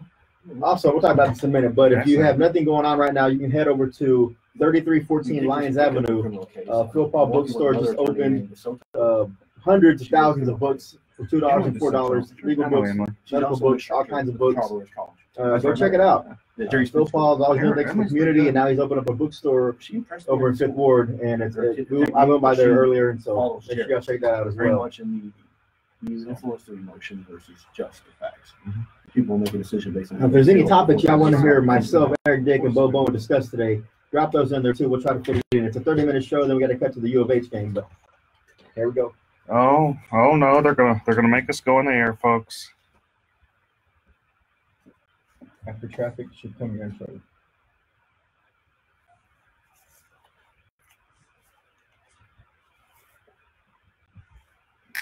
You know, they've never heard the intro, I don't think. On the live feed?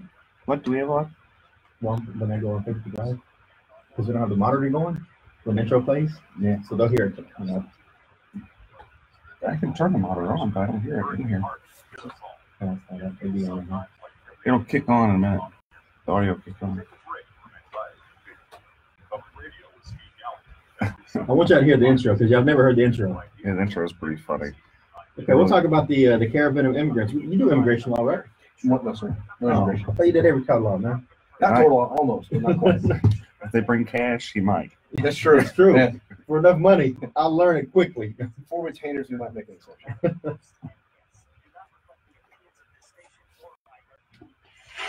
When you've got big problems, you need to have a big,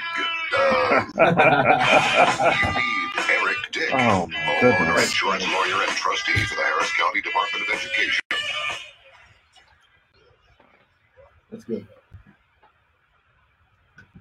I can't believe that they actually play that on radio. They sit there and they say you need a big Eric Dick. Hey, Huh. it's true. I mean, do you not need someone who's always going to fight in your corner when you're faced with these legal problems? Absolutely. And that, if you want to get ran over, you don't get an attorney. I mean, even I get an attorney whenever I have a legal problem. No joke. I get traffic tickets. I call the Kubosh. I put a Kubosh on it.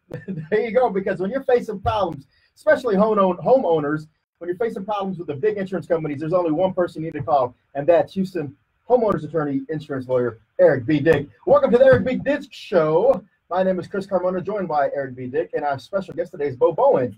Eric, What up? there's a lot to talk about today. There is a lot of juicy stuff. Let's just kind of go into it because we don't have much time. We're getting kicked off a little bit for the U of H show. But right off the bat, let's talk about Prop B with the firefighters. My dad was a firefighter, strongly support the firefighters. In fact, I find it interesting the only people opposing the firefighters are Mayor Turner and big business. Everybody else, you have Kingwood Tea Party, you have Terry Lowry, you have Gary Pollan, you have just the grassroots Republicans, you have the grassroots Democrats, you have independents, all saying, And that's we need to important take to care of notice. the You firefighters. said the grassroots because the grassroots political activists in the city or in the county, they understand what being responsible with your money is. And if people ask me all the time, I know they've asked you, should they vote yes or no on Prop B? And I think we're in agreement that in order to have the city rein in their spending, there's only one way to go on Prop B, and that's vote yes for Prop B. Yeah, and see, the thing is, every time I've ran for city council, mayor, when I got 11% more than Adrian Garcia and Chris Bell, I did really good, surprisingly. But whenever I ran, it was on a very simple platform. The same platform Rob Mossbecker ran on, the same platform Orlando Sanchez, the same platform Bill King ran on. And that's bring spending to the basics. Public safety, infrastructure, your basic city services. Those are the things you want to spend money on. What you don't want to spend money on is like art projects and those type of things. You don't want to spend it unless you have extra money. But you got to focus on the necessities. Do a good job at it. You know, make sure we have adequate firefighters and police officers, adequate police officers. Make sure our streets are fixed. Those are the things that we have to do as a city, and those are the things we don't necessarily do right. And what this prop does is it forces the city to pay more money to focus more of its resources on public safety, what it should have already been doing in the first place. It's a very good proposition, and the city cannot raise taxes. It's like you get your cake and you can eat it too. And that's the best part. You can't raise taxes. Pay parity is brought into effect because the firefighters in the city of Houston are making less than across the nation for the same type of market, correct? Yeah, firefighters, they start off making $27,000 a year.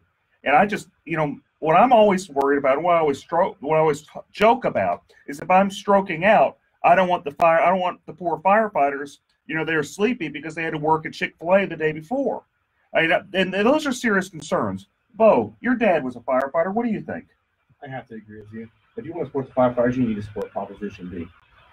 It's just plain and simple. Plain and simple. And, one of the things that by supporting this and reining in the city spending, some of the programs that may be cut out. Hi, this is Eric Dick, and I think it's important that you know your rights. If your homeowner's insurance company has denied or underpaid your claim, you have the right to hire an attorney. You have the right to call me for a free consultation at 833-7-RIGHTS. That's 833-7-RIGHTS. Don't let your homeowner's insurance company take advantage of you. Call me today at 833-7-RIGHTS. Has your homeowner's insurance claim been denied or underpaid? Call Dick Law Firm at 833-7-RIGHTS. Feeding rocks. It should not be a crime to feed the homeless. Feeding rocks. A good Samaritan shouldn't be punished for acts of kindness. Feeding rocks. Because it's more of a crime to turn your back on a starving person. Feeding rocks. You shouldn't go to jail for sharing food. Feeding rocks. You can't in good conscience let a hungry person starve. Feeding rocks. Help us legalize charity. Go online and sign the petition. www.feeding.rocks. Feeding Rocks.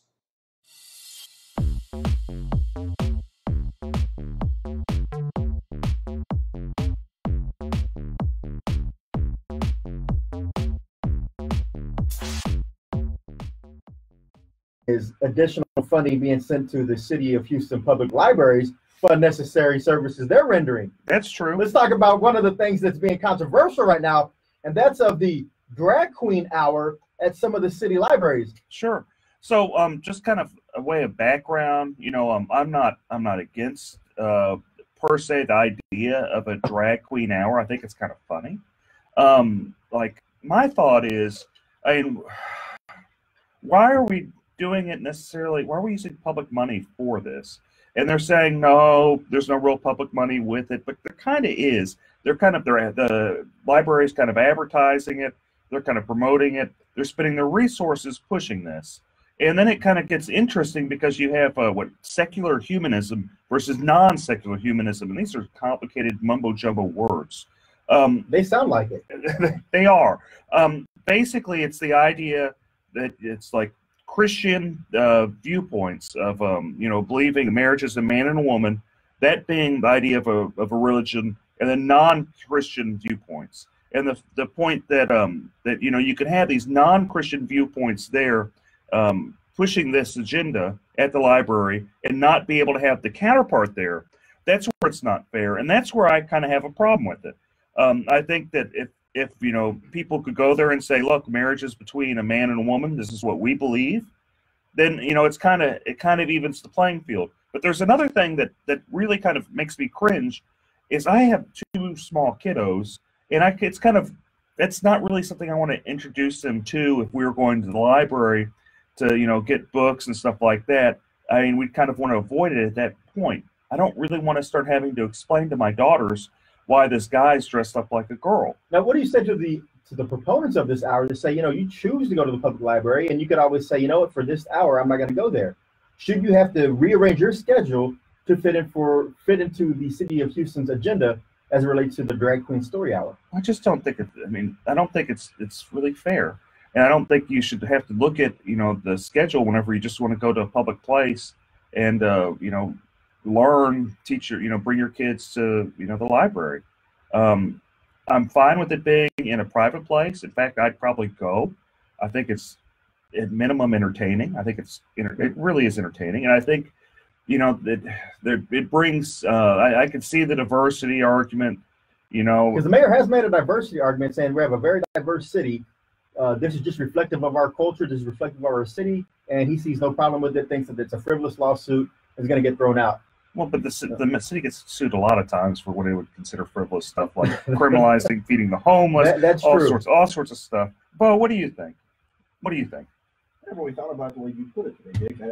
You're right. I didn't think about my kids being there. When I first heard of it, I was like, yeah, it's kind of humorous. It's a neat approach. I don't really understand why this lawsuit even started, in my humble opinion. As I understand it, they weren't letting someone else go, and that's what the argument's about? Or is it simply because of the fact that they have the... What was the title you used? It's secular humanism. Secular humanism, I guess. Yeah, and so apparently the impetus of this was that the same type of for a traditional marriage couple to go in there and have a story time was denied when the drag queen hour was actually given a clearance to go ahead. And this is some really juicy stuff. Yeah. We're going to get right back in it.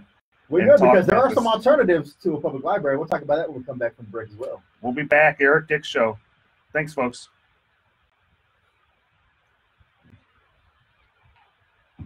Roseanne, exactly. That's what we've been saying. Roseanne, exactly. That's the thing, is that equal time isn't being given to all types of diversity. Since a diverse city, even traditional married couples, if they want to go in there, they're being denied. So that's why the lawsuit was initiated. So it's not really a thing about against Drag Queen Story Hour. It's more of a equal application of the City of Houston Library rules. So, but going back to your point on the EMS, yes, it is. I mean, the firefighters do provide emergency medical treatment, and also we got a good group. So they're tied into that somehow. Now, should there be a specific EMT team? Most counties, I think they do have that, but City of Houston firefighters are part of EMT. Very much so. Yeah. First responders. Yeah. So we're doing a lot more than the firefighters. The ambulance people should pay because of that. Yeah. When the city they make money off the ambulance. Because remember, they trained by 2010 or 11, they jumped the ambulance fee. So if you had to actually get a fee to get up there to come service you for a reason, I mean, they went from I think $250 to like $500 or $600. And they make good money. Yeah. And if he claims you can't negotiate with quick inventory. That's right. I'll tell you what's kind of effed up the most is now you have like the police officers on one side fighting with the firefighters, and you shouldn't. Guns and hoses have always been at each other. Yeah, but it shouldn't be like this. It shouldn't be at each other's throat. I don't think that they haven't been like this, because there's been plenty of times where I've heard firefighters like they get in trouble and police officers like, you guys are just dumb, just move on, and that type of stuff, which it shouldn't really be happening. But my point is that those organizations have historically got along. They have, but now they're forced to be pit against each other. But here's the thing, man: the firefighters have typically always gone with liberal candidates. So has the police officers. The police officers more of a more conservative scorecard. I'm not saying it's a very conservative scorecard. You're right, but I'm not saying they. Overall, the firefighters and the firefighter union, they did think they're brave. They have entrusted a lot to this mayor, to this city council. So they spend a lot of energy. That's why it's like the sympathy level is not really all there. But so how does the fire department transfer you to the hospital if you need emergency care? They come out there with ambulances. The Houston Fire Department has ambulances.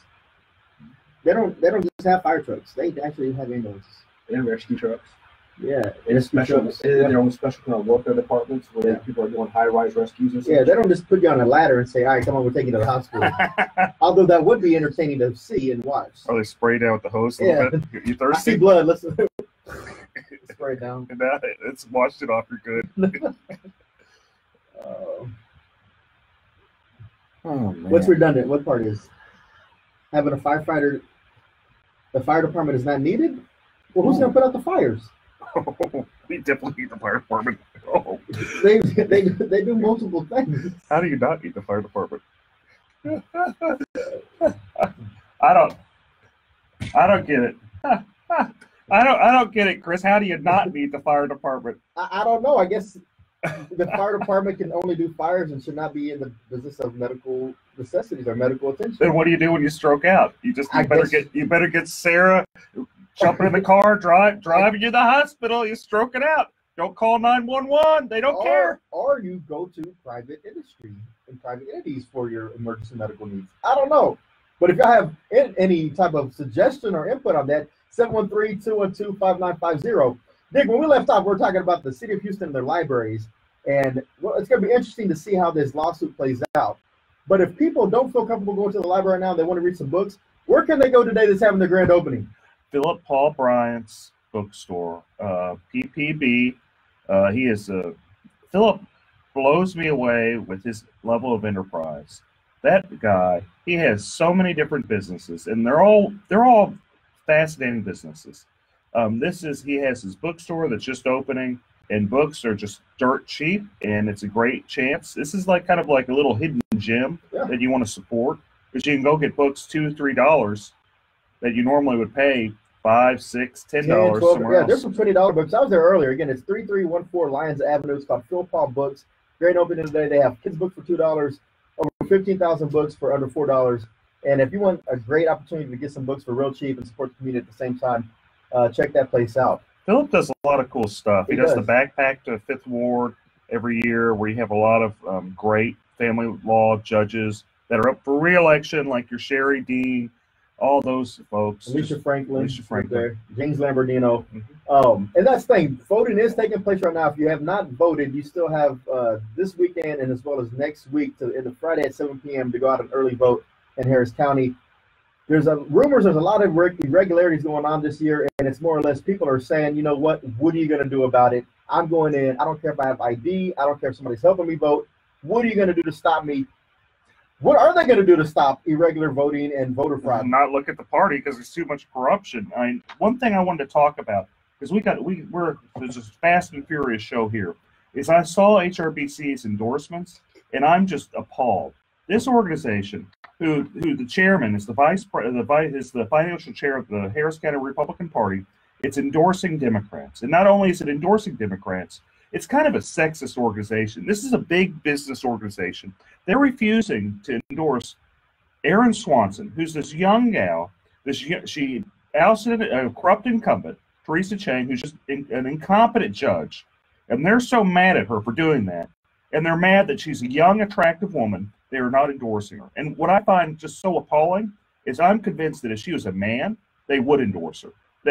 But for her being a female, being a young female, wow. They aren't endorsing her. They think, this is what I feel, is they think that because she's a woman, she's not capable to be a judge at that age. And it's just wrong. So this is another instance of another conservative, quote unquote, conservative group endorsing Democrats, kind of in line with what Ed Emmett has done before, correct? Well, it's much worse than this, because these are people that are in power in the local Republican Party.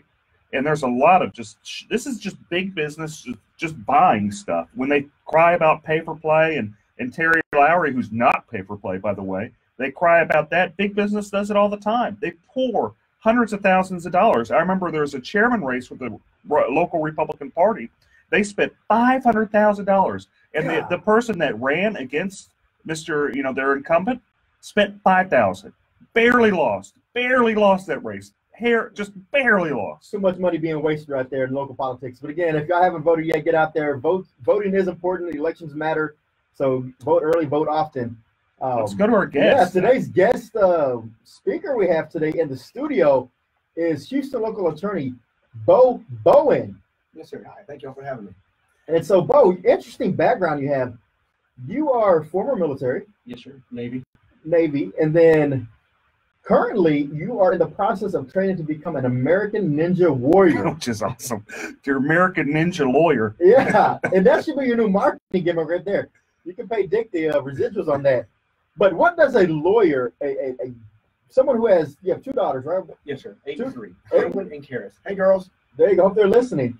So a full-time dad, full-time attorney. How do you make time, and why would you want to make time to become the next American Ninja Warrior? For me, it's mainly getting the time with my family.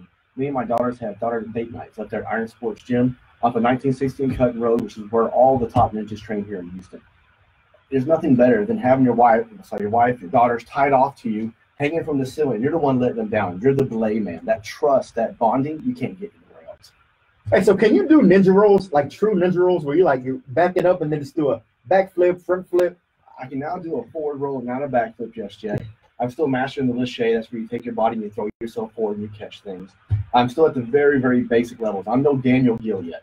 And Daniel Gill is a local legend, right? Yes, sir. He is by far the #1 competitor right now for these Americans in Ninja Warrior. Okay, he trains at the same gym. It's just amazing that you have this family lawyer by day, American Ninja by night. And it's really like awesome. A superhero. It is a superhero. It's a crime fighter. And during the day, he's helping people out, with their will, fights, fight over property, fight over division of the kids, property, everything. So if you're not fighting corruption in the courtroom, you're not fighting against, the people outside of the courtroom, you're probably in your office taking in clients, right? Yes, sir. A lot of client consultation. So what is the biggest thing you're seeing, at least in the family law arena, of other than divorces? Like, what are people facing right now in the community? What's ailing them, and why are they coming to see you? Well, the majority of them are coming because unfortunately, the family is broken down. The husband and wife relationship has fallen to the wayside. The more problem I see is are waiting too long to seek an attorney. They're trying to do it themselves. They're getting the paperwork offline. Then They waste all that time initiating it. They have to pay us to fix everything, and then the process takes that much longer. And of course, through that period of time, they're fighting more, they're losing more instead of trying to work together. It's best to come in sometimes, rip that Band-Aid off, and then learn how to co-parent. That squabbling in between is what really causes those relationships to fail. And I'm talking about the children. They're the ones that suffer this whole time. It also causes resentment and, you know, people just fighting over all that time. So on the flip side, isn't someone having a wedding today? Or that is correct. My baby sister's having her wedding shower today. Her name is Joanna Bowen, soon to be Joanna Sanders. She finally found the man of her dreams. You know who I'm talking to, Marty. You're a lucky man. And I hope they're listening. I love you. Melissa, love you. Yeah, Melissa Smith's getting married too at the board that I'm at. Congratulations, Melissa. So if people wanted to contact your law firm, how would they do that, Bo? The best way to reach us is 713-574-7777. That main line again is 713-574-7777. You can also find us on the web at www.bowen, BOWENLF, as in lawfirm.com. Now, Bo, I always try to throw up questions for our guests, legal questions that are out of the ordinary. Let me kick this one to you. So you have a couple that have been together for about 5 to 7 years, right? But each one is currently married to someone else, but their spouses are somewhere else, right? So over this 5 or 7 years, they've acquired a purchase of a home. They've been living in that home. They break up, but they can't do anything about that, or can they, since they're still technically married to other people? What's the remedy on that? How does someone not get kicked out of the house? How do they fight over the house? Who stays in the house? What do you think, Bo? So make sure we have 2 people who are married, and then they break up and they get with other people and they buy new property? Yes. Okay, well, unfortunately in Texas, you can't do more than one marriage. It's called bigamy. So you can't have a new marriage until the first one is ended. So if you're then buying property together as a married couple to someone else, that property is still considered community property. So they would have or be half, and the other side would then have half, meaning their spouse they're currently married to. Because as soon as you buy anything when you're married, again, after the marriage date, whether you leave them, there's no legal separation in Texas. And Chris is taking notes here because actually those people came to his office yesterday. They called me yesterday. I'm trying to get a good answer for them. But the thing is, and that's the thing is, so now, whether you wanted to or not, if this was a secret affair for 5 or 7 years, are they going to have to now bring in those spouses they were keeping secret to try to finally get rid of this property? Yes, sir, especially their names on it. It's going to make it difficult. I encourage you to get them all together, reach inside some sort of settlement, see what everyone wants. I'm trying to get them to work together. Otherwise, this is going to be in court for me. So, hi, this is Eric Dick, and I think it's important that you know your rights. If your homeowner's insurance company has denied or underpaid your claim, you have the right to hire an attorney. You have the right to call me for a free consultation at 833-7-RIGHTS. That's 833-7-RIGHTS. Don't let your homeowner's insurance company take advantage of you. Call me today at 833-7-RIGHTS. Has your homeowner's insurance claim been denied or underpaid? Call Dick Law Firm at 833-7-RIGHTS. Feeding rocks. It should not be a crime to feed the homeless. Feeding rocks. A good Samaritan shouldn't be punished for acts of kindness. Feeding rocks. Because it's more of a crime to turn your back on a starving person. Feeding rocks. You shouldn't go to jail for sharing food. Feeding rocks. You can't in good conscience let a hungry person starve. Feeding rocks. Help us legalize charity. Go online and sign the petition. www.feeding.rocks. Feeding Rocks.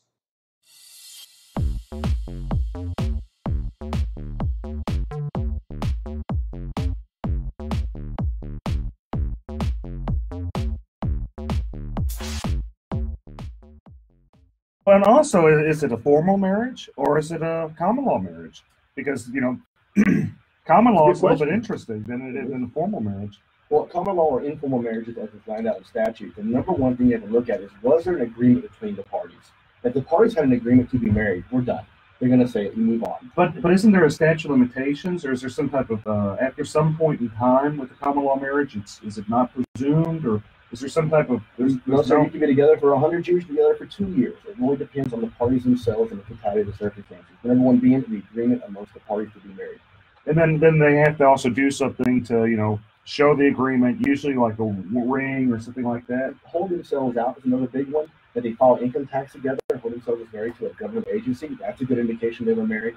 How they introduce themselves to other parties as well. If they're at the supermarket, hey, this is my wife, Allison.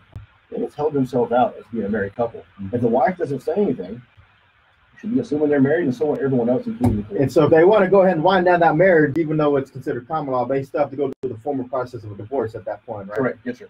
And if they go to the divorce and they go through mediation and they get an MSA, a mediated settlement agreement, Yes, sir. is that full and final in the state of Texas? Yes, sir. I went to In re Stephanie Lee's the case. All you want to read with that. It has made mediations powerful. It is irrevocable once it's signed. And in fact, another good Republican judge, Judge Farr, he got overruled on the case Minks versus Minks, where the parties themselves came up to the bench and both of them wanted to revocate or reject the MSA. Court of Appeal said, no, you're stuck with it. Enforce it.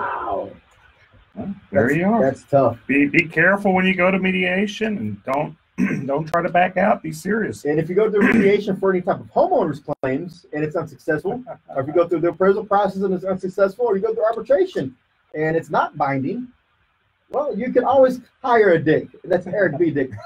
Texas and Houston's homeowners insurance attorney.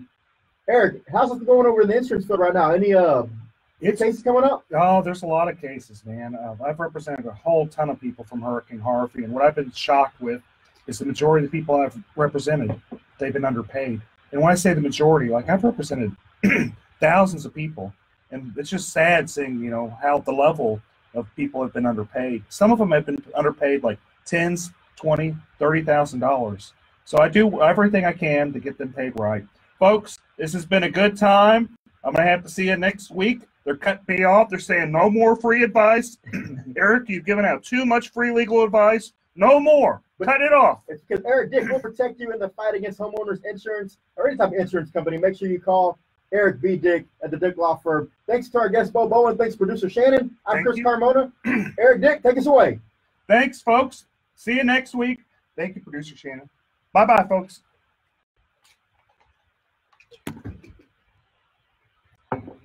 We're gone. Thanks, guys, for listening. We're gone. Hope I didn't get in too much trouble. Roseanne, thanks for the great contribution. Hope I didn't get in too much trouble, folks.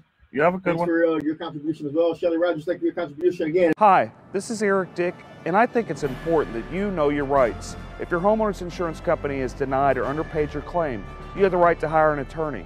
You have the right to call me for a free consultation at 833-7-RIGHTS. That's 833-7-RIGHTS.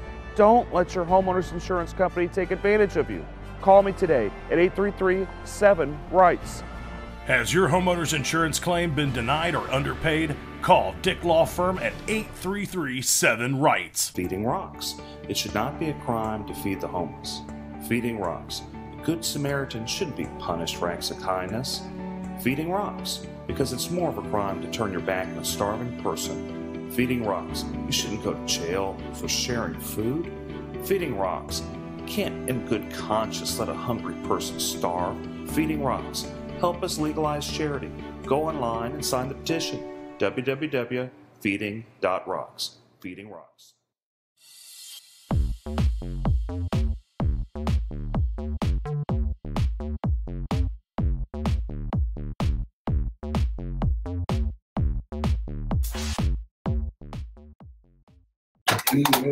Listen now by going to FoxNewsPodcasts.com. Tucker Carlson. So much barking and noise and yelling. Our role is to take 3 steps back and discern what really matters. Sean Hannity. The most important thing that we do, we are looking out for the forgotten men and women in this country. Laura Ingraham. They're going to get straight. If y'all can't sit here all day online, make sure y'all go onto the iHeartRadio media app, KPRC 950, or just tune into your radio, 950 AM. A lot of good stuff today. A lot of good stuff. But it's only 30 minutes, so make sure y'all tune in. If you're going to get some calls in, 713-212-5950. Finally forbidding insurers from discriminating against or denying coverage to Americans with pre-existing conditions. The GOP spent 8 years preparing to repeal the law, even forcing a government shutdown. Hey, Karen. Hey, little Tim. A California college ready to shell out hundreds of millions of dollars to settle lawsuits. The University of Southern California says it'll pay out $215 million to settle claims of sexual abuse by a school gynecologist. That settlement would compensate individuals. And as always, today's segment brought to you by Bragg's Organic Apple Cider Vinegar, all natural drink. And we got the right one today, apple cinnamon. Dick, where's your Topo Chico? I got a little Topo Chico right here. You got it? Let's make sure you got it. Got it? I got a Topo Chico. David, what are you drinking, man? Starbucks. Ah, come on, man. It's a Frappuccino. Yeah. He's got the Frappuccino. He's frapping it. Oh, man. Ooh, what a rush. Sorry, Shannon. We were rushing. Shannon, you get a car. We didn't give me a badge. Yeah. Whew, barely did it. Okay. Hey, y'all. Oh, it's going to be a juicy show. It's going to be a short show, but it's going to be juicy. 30 minutes, huh? Yeah. So we have one break around 14 to 18 again. And then 27, 26 marks on. Pick us up. So we're going to go into, what do you want to talk about? Oh, first let's start about, there's a new suit. Well, first let's talk Attack Him again. And I'm Joe. Attack Him. Oh, yeah, I could Attack Him. And then we'll talk about the suit against the city for the largest gun show in the country. Is over the drag queen show. Yeah, they got to watch out. They might get in trouble on that for anti-slap. How are you going to get around anti-slap with that? Good afternoon. Watch out for an accident on the North Freeway northbound and the North Loop. This has 2 left lanes blocked. Some good news, that accident we had on the North Freeway southbound equipment has been cleared. Traffic is unwinding in that area, adding about 30 minutes to your commute. I'm Eunice Garcia, the 24-hour traffic center.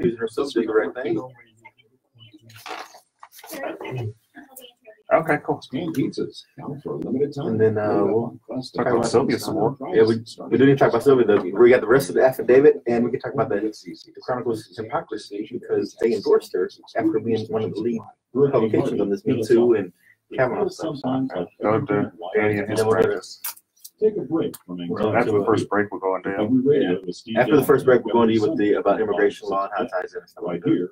KPRC. We'll make it fit. Opinions provided on the Eric Dick Show are for information.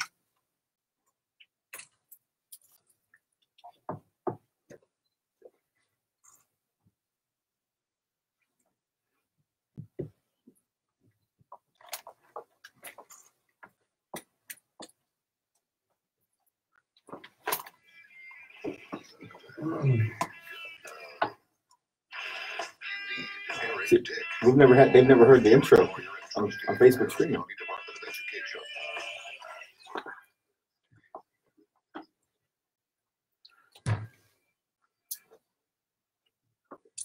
All right, folks, we're back to a spicy show here today. It's going to be fast and furious Eric Dick Show with my co-host and wingman, Chris Carmona. And hello, good weekend, everyone. It is going to be a great show. Okay, we had a lot happen this week. We had, Touchy Sylvia. We got the rest of her affidavit where, she's talking about some rash she has, and she has a clerk, which she's a municipal judge, and she, starts telling the clerk, hey, I got this rash on my leg. You want to see it? And the clerk's like, well, no, not really, Sylvia. I don't know that many people want to see it, but no, I'm good. And she was good. And that's the thing. I mean, when we left off last week, we had limited information on this affidavit, but we have procured the remainder of the affidavit, and it just gets even worse. I mean, there was trips to Nashville where she was just taking advantage of her allegedly aggressively inside this hotel room. And, this is a legal talk show, and we talk about legal standards and how that impacts the community. Well, I remember a couple of weeks ago, the Houston Chronicle made it a point to make sure that our Supreme Court of the United States candidate, now Justice Kavanaugh, was put through this ringer and even made a point to publish different opinions and editorials where it said that, if you're accused of these things, you're not fit for these types of positions. So with Sylvia being accused of these types of allegations, it's surprising that they came out and endorsed her this week. What's going on? Well, it's a quote, Erica Grinder from the Houston Chronicle. It's dead and irrelevant and no one cares. And that's actually from a reporter. So what's interesting with the whole Kavanaugh thing is you had a woman, and she was sincere. I know there's people that have different opinions, but she seems sincere that something happened to her. Maybe we aren't sure what happened, but something happened, and she's sincere about it. Just as the level of sincerity in that affidavit. I mean, and they go into a lot of detail. And it's pretty folks. detailed. I mean, these aren't things that have been sitting on and no one's come forward. Apparently, Ms. Gutierrez had actually made these complaints before, but it fell on deaf ears. And that's the problem I see with the city of Houston, is that they pick and choose who they actually want to move forward with these types of allegations. And I think that's something that falls back into the city council and also the mayor, because we have to stop that culture of siding with some, whether it's political or not, or it's just friendships. If these allegations are being thrown out there, you got to act on those. I mean, if not, you open yourself to all types of liability in the employment field, right? Yeah, you're right. And didn't if I remember right, reading that affidavit, didn't one of her staffers kind of walk in and go, whoa, I don't want to see this, turn around beeline right out? Opened the door, unlocked it, and said, whoa, made a U-turn and got back out of there. I mean, so there's been witnesses to these allegations or to these events, and I'm just shocked and appalled that for the Houston Chronicle to come out and say, we're going to lead the movement and making sure that people have a voice and people who have these allegations, they're going to be heard, to come out with no hesitation and endorse against Philip Aronoff in the congressional race in CD 29 over in the east side of Harris County. Or they could have just done no endorsement. And they could have just done, they could have said, well, look, we're going to be the bigger person. These allegations with Sylvia, they're pretty sincere. Someone's, and just so the listeners know, this is, the former county commissioner, former state senator, Sylvia Garcia. What she did is she took off her, allegedly, which is probably not very alleged, but anyway, she took off her pants, said, hey, I got a rash to one of her clerks, ran around in her panties. Another one of her staffers kind of came in and kind of was freaked out and beelined out of there and just completely harassed this poor girl. I mean, if I did this type of stuff at my business or even at the Department of Education, it'd be all over the news. Oh, it would be. It would be lawsuits left and right, all over the news. Every single media publication in the city would be covering that. And again, I'm just shocked at that. And, I hope that, people put politics aside, because, again, this has a lot more weight in this story with specific details than we saw with Kavanaugh. And I hope the Democrats actually hold Sylvia Garcia accountable. And there may be some infighting that results from this, with early voting starting on Monday. And so we'll just have to see on that. But with infighting also comes another person we need to talk about. The turmoil hasn't stopped with our county judge. Oh, hunker down? Hunker down. Last week he had came out and endorsed the Democrat candidate for lieutenant governor, and there was some minor backlash from some of the candidates down ballot in Harris County, the Republican candidates. And there hasn't been any backtrack. If anything, it's been a double down on the statement of saying, I said what I said and I meant what I said. How's that going to affect everybody? How's that going to affect the courthouses? Because, in 2008, we saw a huge wipeout. 2012, we saw it again, a wipeout. 16, another one, sweep every 4 years. Ed Emmett is just kind of the reaction. It's really the fault of the local party, the complete mismanagement by the local Harris County Republican Party, and the arrogance of Ted Cruz. And you got to realize that Beto is the result of just utter arrogance of Ted Cruz being just elected, runs for president, just ignores everybody. I mean, Beto, he's done a decent job. He's not going to win. I don't think he's going to win. I think it'd be surprising it'd be a shocker. But stranger things have happened. But Beto wouldn't have nearly as much following if Ted Cruz would have done his job. And also been a nice guy. And everyone tells me in the Republican Party that's around him. I mean, some people do like him, and they jump up and down and say, we like him. But there's a surprising amount of people that say he's a jerk. I don't want to be around him. He's not connected to the people he was when he campaigned first in 2012. He's kind of separated himself with more of an elitist attitude is what I hear. And then I also heard last night that there was a Kingwood Tea Party gathering, candidate rally, and apparently that was the buzz around the room. Is anybody going to hold Ed Emmett accountable for this statement? And is that going to really hurt the down ballot judges? I think it will. I think it'll hurt the judges, but you got to also remember that Lloyd Oliver, he did something similar, actually a step back, maybe 4 years ago whenever he ran for DA, and the Democrats just kicked him right off the ballot. Yeah, and there's been some great articles about that by Charles Blaine and also Kerry Cheshire. They made some mention on this, and they were asking people, hey, what's going to happen here? Oh, nothing's going to happen because Emmett's tied in with the local party that's incompetent. Yeah, it is. And more to come on the Eric Dick Show. A shortened segment today. We only have half an hour. We got to get to y'all some sports programming. But y'all sit right there, and we'll be right back. Thanks, folks. See you shortly. We'll come in, go in with you for probably another 10, 12, then we'll be done. Yeah. So, what do you feel comfortable talking about? Like, what area are you just feel like, man, I know this, I'm dynamic on this, and boom. Just anything immigration is good. We do all types of immigration. We do business, we do family, we do removal. So anything that you want to talk about in terms of any new changes, like right now there's an instant denial that just started in September. Okay. So that means that if you send in a petition, it's wrong, something wrong with it, not all there, so just deny it. And this bad used to, they just refuse it. But denying it is actually Right up here. bad. Okay. Then we can talk about this caravan that's coming up and Trump's statement. There's some tough people, and we don't want those tough people coming in. And we can see about, they're coming from Guatemala and Honduras. They're trying to go through Mexico. Mexico's actually trying, they're trying to do their job and secure the border. So we don't want you coming in and filter in. They tore it down and I'll tie into immigration, and then immigration right there. That's how we do it. I think smoking always affected my daily life because I was a closet smoker. Roseanne, exactly. Someone like the county chair should have said something, but he didn't. Really, the guy pays them all. I mean, that's him. It's his major funder. There's no him and this guy Weekly. They own him. So what is he gonna say? No, don't do it. But like I said, it's gonna be very, very, very. We got a good many followers now. Not want to break straight ticket voting because of his insistence on doing that. So we'll see how it turns out. But early voting starts on Monday. Make sure I go by, vote all the way through from the top to the bottom. There's a lot of judges on that ballot that really need your support.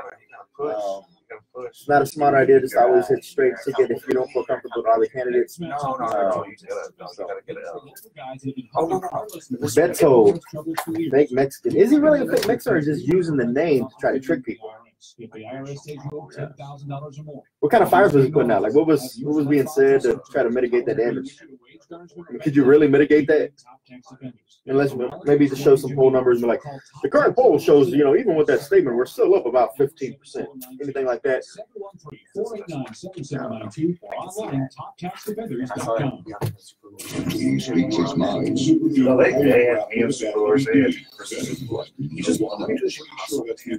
How long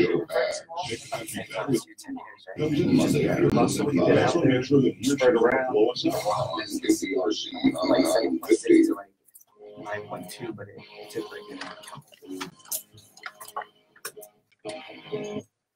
Oh, here we are, folks. If you haven't pulled over and talked to your lawyer, you better do it because we're going to go into some law. And I don't want you guys crying to me because I gave you good advice and you hadn't paid me. So you better go talk to your lawyer before you listen anymore. Okay? And if they're suffering from any type of home damage, car damage, life insurance issues where the insurance company is just not paying, so they call Dick. Better get Dick. Eric Dick. Better get Eric Dick. And so when we left off, I mean, again, there's just so much turmoil going on in this world. But one thing I do have to say is today is my daughter's 14th birthday. Happy birthday, Brooklyn.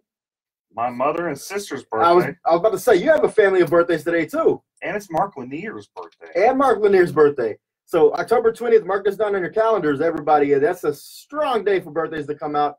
But other than the birthdays, we have some other exciting news going on in the country, right? Oh, we have a lot of exciting news. But why don't we start off talking with Danny about his little law practice doing immigration law. And we can kind of tie it into all the many things that are happening in this world. So today's guest, we have attorney Danny Wynn. Danny, welcome to the show. Oh, thank you for having us. This is David Wynn, by the way. Oh, sorry. David Wynn. Oh, it's okay. So I had it right the first time when I said David. Yeah, you said it earlier this morning, so yeah, maybe it's too early for you. Oh, I was thinking of there's a city council member in Missouri City. That's right, Danny Wynn. Sorry, David. So you have an immigration practice. You've been practicing law about 10 years, right? That's right. We're practicing 10 years. We have an office in Southwest Houston and one in Northwest Houston as well. Excellent. And so there's been some changes lately. And could you tell me about the changes in immigration law that some of the listeners might want to know about? Yeah, so there's a lot of changes across immigration, across the board. So whether it's legal immigration or illegal immigration, there's changes across the board. Hi, this is Eric Dick, and I think it's important that you know your rights. If your homeowner's insurance company has denied or underpaid your claim, you have the right to hire an attorney. You have the right to call me for free consultation at 833-7-RIGHTS. That's 833-7-RIGHTS. Don't let your homeowner's insurance company take advantage of you. Call me today at 833-7-RIGHTS. Has your homeowner's insurance claim been denied or underpaid? Call Dick Law Firm at 833-7-RIGHTS. Feeding rocks. It should not be a crime to feed the homeless. Feeding rocks. A good Samaritan shouldn't be punished for acts of kindness. Feeding rocks. Because it's more of a crime to turn your back on a starving person. Feeding rocks. You shouldn't go to jail for sharing food. Feeding rocks. You can't in good conscience let a hungry person starve. Feeding rocks. Help us legalize charity. Go online and sign the petition. www.feeding.rocks. Feeding Rocks.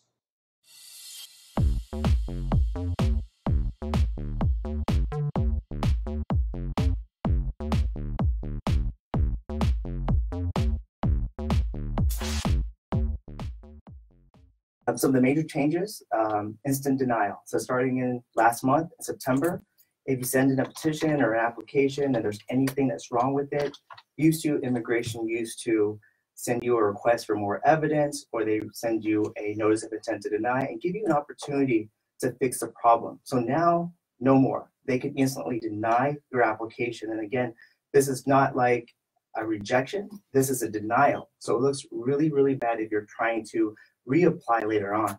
So what you're telling me is if someone is, wants to work on their status or, wants to bring someone over or marry someone or what have you, if they probably should not do it by themselves. They're probably behooved to go actually get a lawyer to help them with their immigration status. Is that what you're telling me, David? Exactly. I used to tell people, if you read the law very carefully, you could probably do this by yourself. But now so much things have changed. Like, I'll just give you an example. So the basic forms that you need to sponsor a spouse, it used to be last year, before 2017, the I-130 form, it used to be 5 pages. Now it's 18 pages. And there's another form that supplements that. It used to be 4 or 5 pages. Now it's an additional 18 pages. And those are just 2 forms out of the many forms that you have to file in order to bring someone to the U.S. Now, this is things that probably an attorney is best to equipped to handle. Is that correct? Is that a fair assessment? That's right. And, it's not a person's fault, to be honest with you. A lot of things are wrong online, especially even on the government's website. They're wrong. And I could, probably, usually what I do is I show clients, like, look, this is what you want to do. And I could tell you that it's wrong. If you do it this way, like they have it on the website, it's going to get rejected or denied. Now, there's a lot of notaries that have popped up around this city, I know for sure, over the last few years to try to assist and expedite some of this immigration paperwork. What's your feelings on notaries? Are those really strong-minded people who understand the legal system and know how to navigate the channels? And that's a good question, Chris. Well, I can tell you for sure, a lot of people in Mexico, there's public notarios are attorneys, but in the U.S., they're not attorneys. Public notarios are popping up, and let me tell you why you don't want to hire one. The public notarios would never put their name on any of your documents. So whenever there's a problem with your documents because they're giving you wrong advice, no one's accountable except for you. And you're not going to be able to blame someone that doesn't have their names on your forms. They charge a lot of cash too, aren't they? They do, but besides this actually being illegal for a notary to practice law, and usually they'll charge at least near what a lawyer would charge. Sometimes more. Sometimes more. So you're having someone, it's basically you're just going and picking someone off the side of the street and saying, hey, help me with my legal forms. I wouldn't do that. I wouldn't get someone off the side of the street to represent me, which actually I do. Being an attorney, actually I do hire people to represent me, and anytime anything happens. They say what a client has a fool. What is the saying? Yeah, only a fool has a client for himself. That's right. So yeah, if you have problems with immigration, you probably should get a lawyer. Maybe you could have done it in the past, but it sounds like things have changed, and it probably behoove you to sit and talk to somebody that actually is licensed through the state bar and tell you what to do. What other problems do you see happening, Danny? Okay, so the other problems that we see right now is if you're in removal proceedings. So before, if you're in removal proceedings, that means deportation proceedings, you would have probably a very fair trial with the immigration judge. It's not like that anymore. So right now, under Donald Trump, he said that Immigration judges have a quota. They're obligated, or they should, try and end at least 700 cases per year. So what this means in reality is that every immigration judge under the quota has to finish a case within 2.5 hours. Think about this for a second. One party has to state the facts of the case, the witnesses have to be called up, the judge has to make a decision, all in the course of 2.5 hours. Some of these cases are asylum cases, meaning that they involve people that have been victims in their own countries. They're going to the US in order to seek protection, and now you have to make a decision within 2.5 hours, whereas maybe a year ago, you would have maybe several years to put together a case. So that's what's happening right now is that. But on the flip side with that, Danny, hasn't one of the biggest issues always been that the process takes too long? You have to get in line. It's a long line, takes years. But with this expediency of a 2-hour hearing, or doesn't that speed up the process? And doesn't that help people who are in the queue trying to get through the system properly? So in the past, you're right. So in the past, asylum used to take years. Now it's not that way anymore. So earlier this year, they changed it.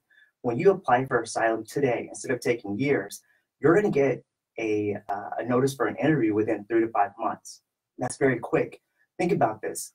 You have to show asylum is not easy to get. You're going to have to, usually the attorney will write a legal brief. You have to show evidence, so medical records. Imagine fleeing your country with nothing, and then you're going to have to try to get, copies of certified copies of your birth certificate, or anything that you have in that situation. Maybe judicial records. I mean, it's going to be very hard for anyone that's fleeing their country with no money. Yeah. And nonprofits nowadays don't have a budget in order to fix this issue. There's too many people. It's definitely a broken system. It's something that we really have to make sure we're pressing our Congress members and our senators to put something in place that's actually going to be sustainable in the long term. And it's not just the immigration system. I mean, it's the same way with our justice system. There's a lot of sad things that happen every day. I had a client one time in criminal law back when I first started practicing law, where she had some problems with welfare. She got too much welfare because she was broke. And the judge that she was in front of, who's now the administrative judge in Harris County, was Susan Brown. She was nice enough to, put Mike Al in jail, baby in hand. When I say baby in hand, I had to watch the baby while the grandmother came to pick her up.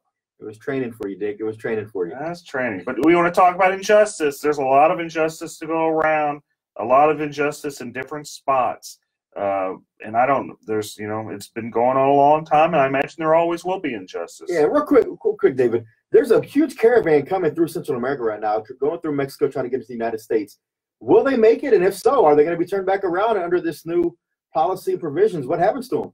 Right now, it's harder for people trying to enter the U.S. to get asylum or refugee status. So I think it's going to be an uphill battle for them to try to make it into the U.S. And even if they do, it's going to be very hard for them to try to get any legal status in the U.S.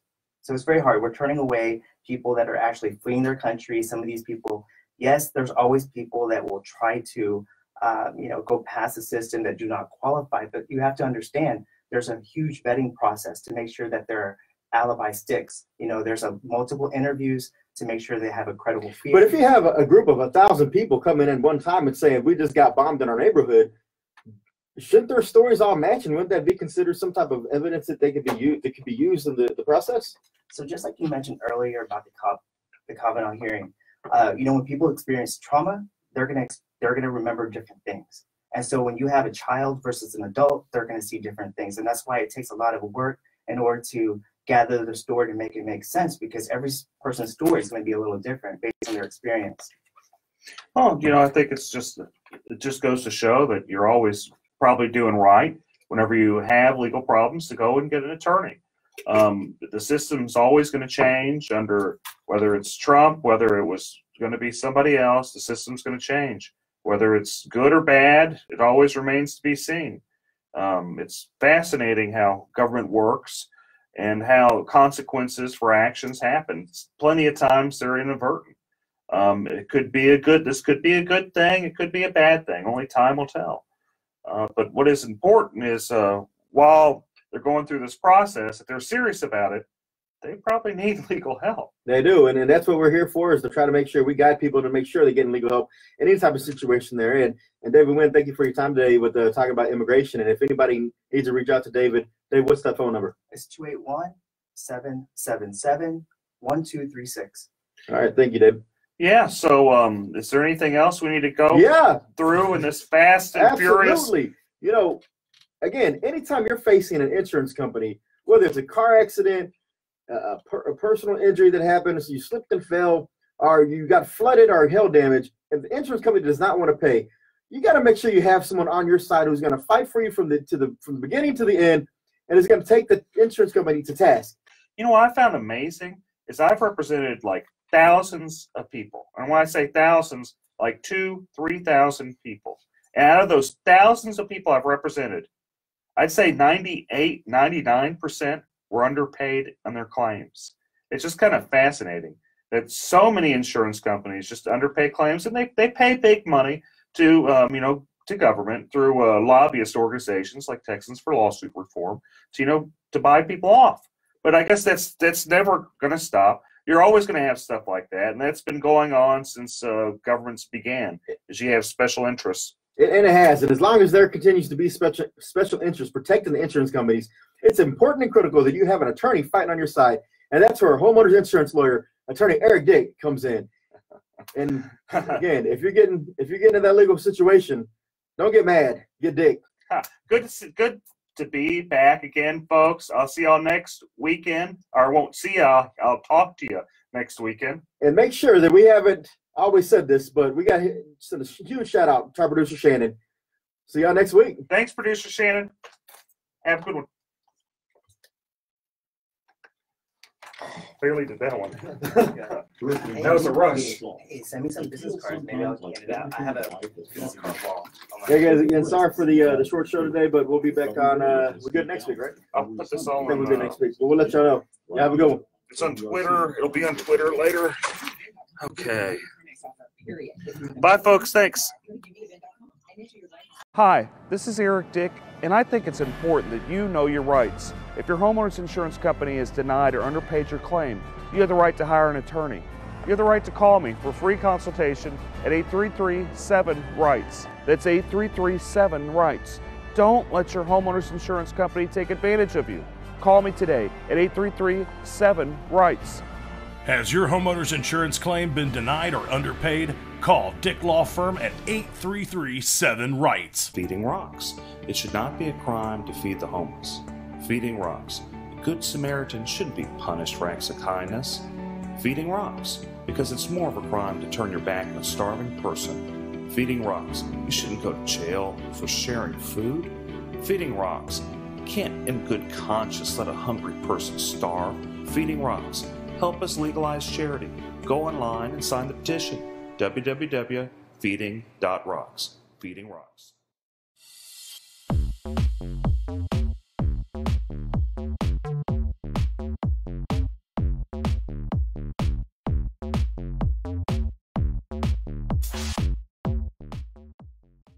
We're about to go live. About 7 minutes. We've got a bunch of great guests, a bunch of great topics. You can message me. If you guys message me, I'll respond. Oh. Let's see. My handle is at Dick Law Firm on most Twitter, Instagram. Okay.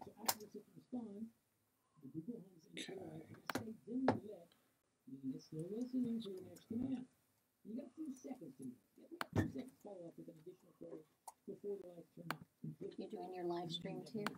Yeah. So, Does he have Wi-Fi or no? There is Wi-Fi here. It's iHeartMedia. I don't remember the password. I'm gonna have to find it. yes, yeah, iHeartRadio guest. Yeah. Radio guest. We're jumping.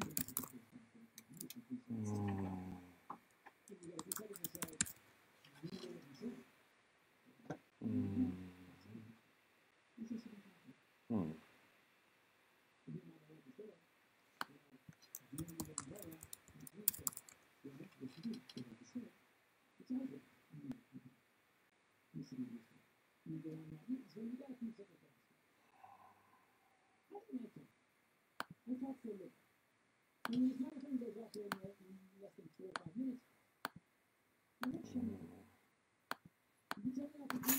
don't know that I know what the password is, guys. I'm looking for the email where they sent it to me.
Check their phones. Should I check their phones already? I put mine on vibrate. Yeah, mine's on vibrate. Thought of better put in your pockets. Yeah, I watched the debate last night. I saw clips of it. That's it. Yeah, pretty much. We have kids, so we're like, we have triplets. You So, have triplets? Yeah. so we basically pass out like around 8. Pretty much.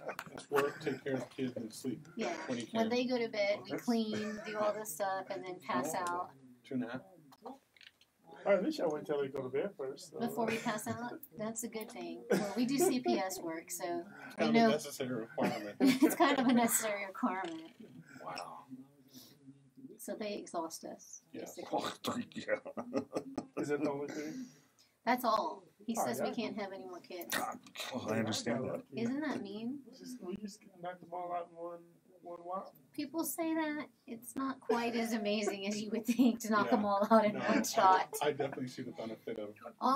Any triplet parent you speak to will tell you, we love our kids. We wouldn't have chosen to have triplets. Correct.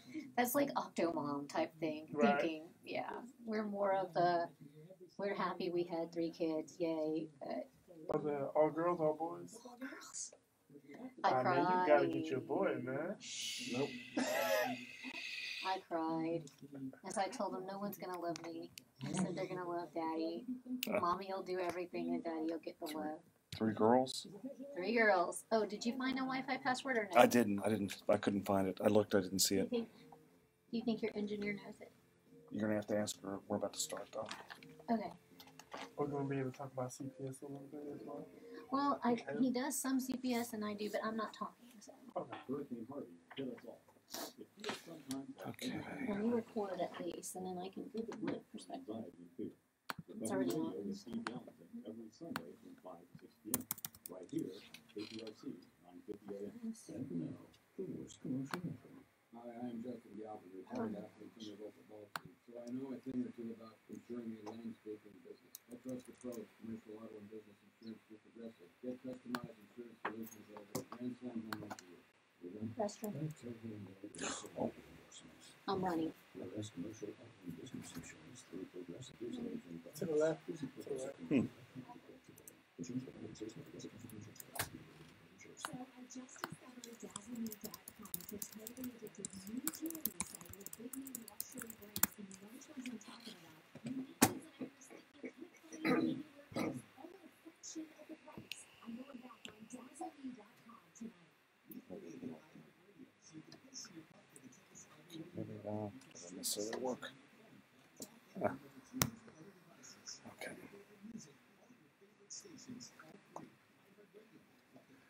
We're about to go on live with we're at KPRC, AM 950. We've got a bunch of great guests today. A family lawyer, kind of a couple. Philip O'Brien here is co-hosting, helping me out. He's wingmanning it. We're going to be going on pretty soon, so tune in. If you guys have any questions, you know, post it on. I'm watching on Facebook. It's live on a number.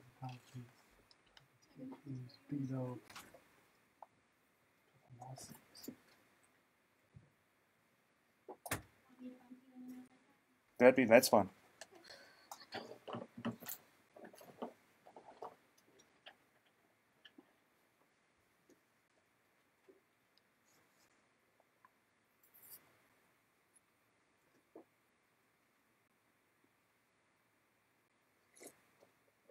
Oh, maybe I should put on my headphones. There's some here. Let's see. Oh, wait. Yeah, it goes silent for a little bit before. If I remember right, I always get spooked with this. It goes silent for a little bit, then it'll play its music. And we get going. Okay. Here. I was like, what is he doing?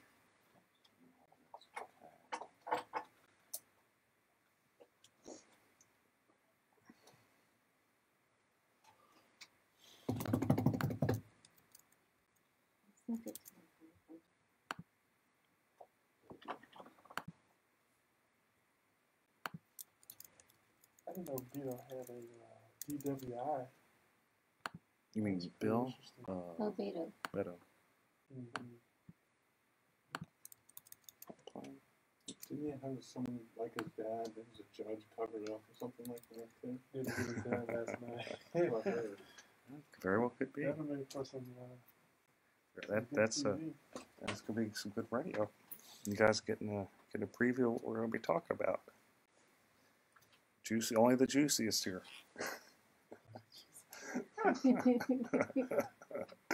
Okay. Am I gonna be able to hear? We have a studio. There's gonna be a studio monitor that'll play that like we were hearing before. It'll play. Oh, in the background. In the background, yeah. Okay.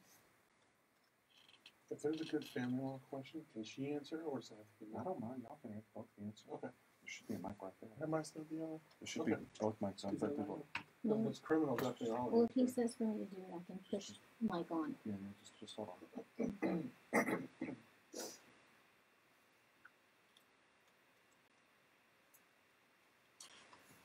I know it's quiet. Okay. So you talk about the video with it.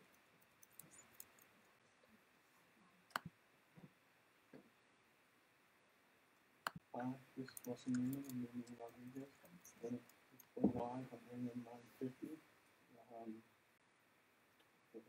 Can take some questions, give some answers, and we're on the Eric Dick Show. Hope to hear from you.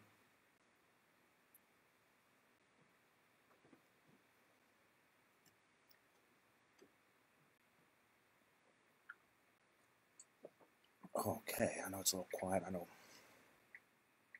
That's okay. Just getting ready. It's the calm before the storm, folks. The calm before the storm.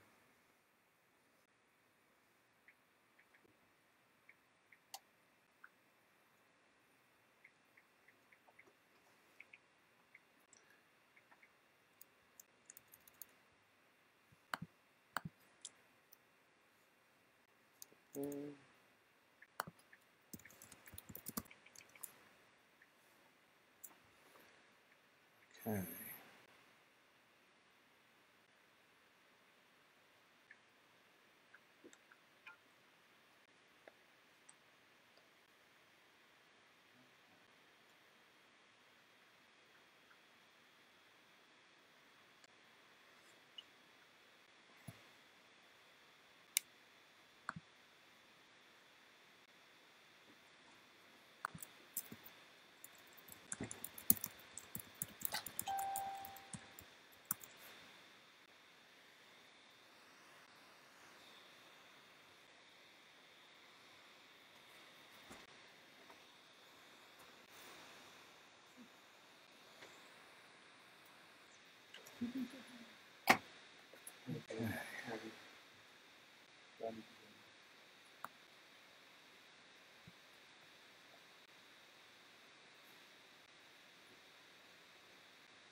We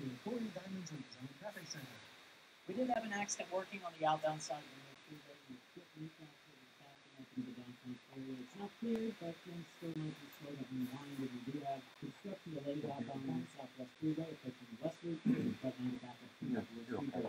And Stephen Cross, 24 hours traffic.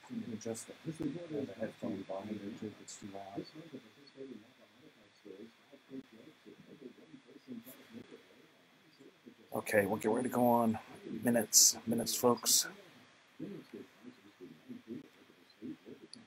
I'm here. Still have a delay. You tune in AM 950 or just Facebook Live, Twitter, Instagram, Twitch. Twitch, yeah. I'm on Twitch, YouTube, and every single one. Periscope. That's pretty cool. Periscope, which is Twitter and all of them. So, guys, you got questions? Oh, no. You should contact your attorney to obtain advice with respect to any particular issue or problem. The opinions expressed in the whole picture are that of the host and guests, and do not reflect the opinions of the station or iHeartMedia.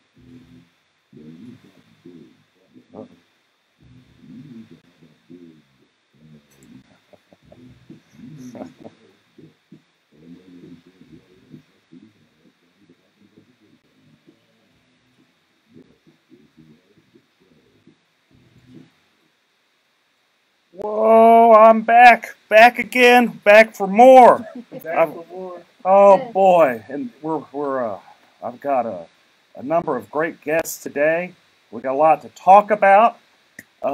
This is Eric Dick, and running wingman today is none other than Philip Paul Bryant of the Kojic Pack and many other great ventures. Good afternoon. Good afternoon. Real world. We're live on AM 950. Live on a number of social media handles at Dick Law Firm. So let's just kind of dig into it. We've got a number of topics. So should a white insurance adjuster who's working for an insurance company, and I hate even bringing up really his nationality, his race, but should a white insurance adjuster suggest that an arbitrator be Hispanic because the policyholder is Hispanic? I asked that because I had this happen to me. I had this adjuster, his name is Kevin Horomas, who's kind of a jerk. You gonna call him out here? Yeah, I'm gonna call him out. He's kind of, in fact, he really is. He's just not a nice person. What I've learned in this world is you've got good people and you've got bad people, and he is. Anybody that knows him knows he's not a very good person. So, anyway, he suggests, and I'm just going to read what he wrote in email. He suggests, let's pull it up, as an alternative umpire, which is, I'm just going to say, arbitrator selection due to plaintiff's Hispanic heritage. Apparently now he cares that my client's Hispanic. I'd offer this other person as an alternative. And my question is that kind of racist? Is it inappropriate? I mean, could they pick another, insurance adjuster because my client's Hispanic? I'm just wondering. Since the guy all of a sudden cares, is that appropriate? I don't know. What do you think, Philip? Is it appropriate for an appraiser to request a umpire that's the same nationality as the client? Yeah, whenever no one else is the same nationality, not even the person requesting. Yeah, it seems like you're kind of infusing race into a situation that for now there's a language barrier issue. I think a language barrier issue. I think the courts have a way to kind of bring in an interpreter. I think for the most part that should be suffice.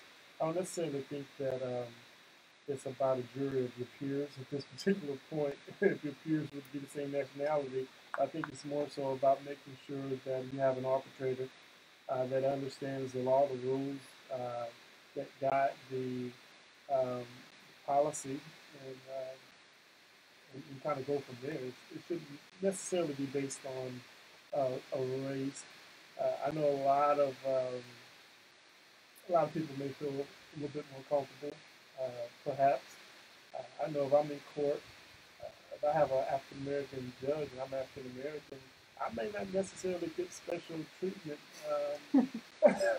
And in some cases, it may be some tough love because they feel like I should know better. So is this like him saying, you know, my client might get special treatment, or is he? I don't know. It's kind of inferring that you only get special treatment from a judge or an arbitrator with the same ethnic background. Then another question I have is why would an insurance company even hire a joker like that? Because it sounds like they're setting him up for some type of lawsuit on being sued just for being racist. Well, the fact that he put that in writing is a little bit more concerning. I mean, even if you're thinking something, or even if that's your strategy, to actually send that over email, because from what I understand, you can actually have your email subpoenaed. I'm not an attorney, but you can have your email subpoenaed, as well as text messages these days. So I'm not sure why someone would put that in writing. You can even have the opposing counsel talk about it on his radio show. I mean, imagine that. Imagine that would happen. Yeah. Nothing on the internet is safe from anybody. No. So Russell, you're a lawyer. You practice criminal law, family law. Special guest Russell. I think you may have forgot to introduce him. I know I am not a very good host. I'm sorry. I didn't have a number of. I should have had more Southern hospitality. I know I'm a jerk plaintiff's lawyer. They call me, you know, reptilian, all this type of stuff. Perhaps you should have had a radio host that's the same nationality. they might have been. I know they might have been nicer. I'm sorry. So Russell, step up. Tell me what you think. Tell me about you. Tell me what you think about this. Hey, my name's Russell. I'm Russell Newman of Newman & Rodriguez Law Firm. I do mainly criminal and juvenile, but I have a partner and she does family. I think it's a very interesting issue. I have that come up a lot in cases, you know, such as DWIs and such. I think the issue is, how is it framed? Does this person suggest that you have someone who's of the same race, or does he require someone of the same race? Why does he want someone of the same race?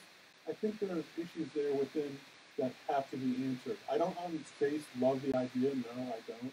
But I'd like to know the thinking behind it before I say it's absolutely inappropriate or is appropriate or is not or whatever. But on its face, yes, I do find it kind of disturbing. Well, why would you even go down that path? This is my first question. What does it matter their race? It doesn't. I mean, what is it?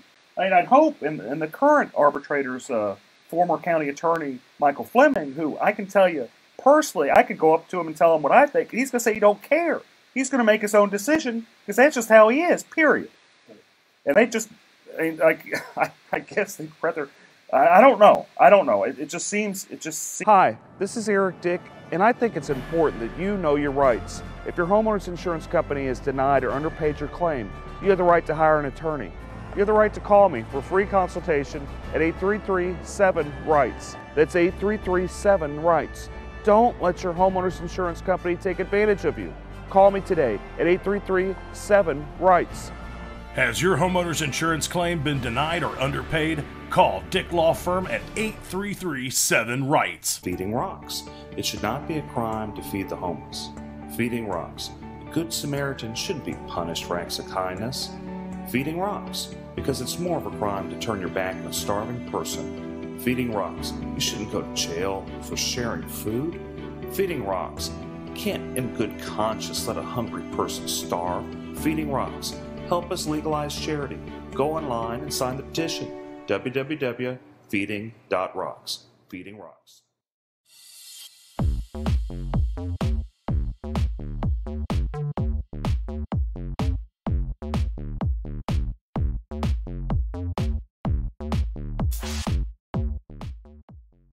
Seems weird, but you brought your law partner, your spouse, you brought her along with you today. Absolutely. Yeah. And y'all share triplets, as we were talking about. They are 2.5 years old. I love them to death, and they are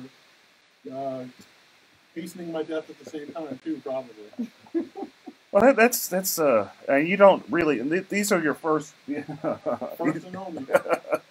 3 at a You guys are time. just warming up, man. Just figured out how to do that right. Now you're gonna just call it. If they're great or if they're screwed up, I've done my damage. Having 3 at a time, that is a lot. What we were talking You about. may be afraid they'll have another 3 at a time and end up Yeah. with 6. Yeah. She may never be touched again. I sometimes joke with my spouse that having children is the best form of birth control. No, having 3 kids is the best form of birth control. That's very true. Babysitting. Oh, okay. Would be good. Okay. We're going to take a little bit of a break. Talk more with Russell and Philip O'Brien about some other great topics. Thanks, guys. We'll be back.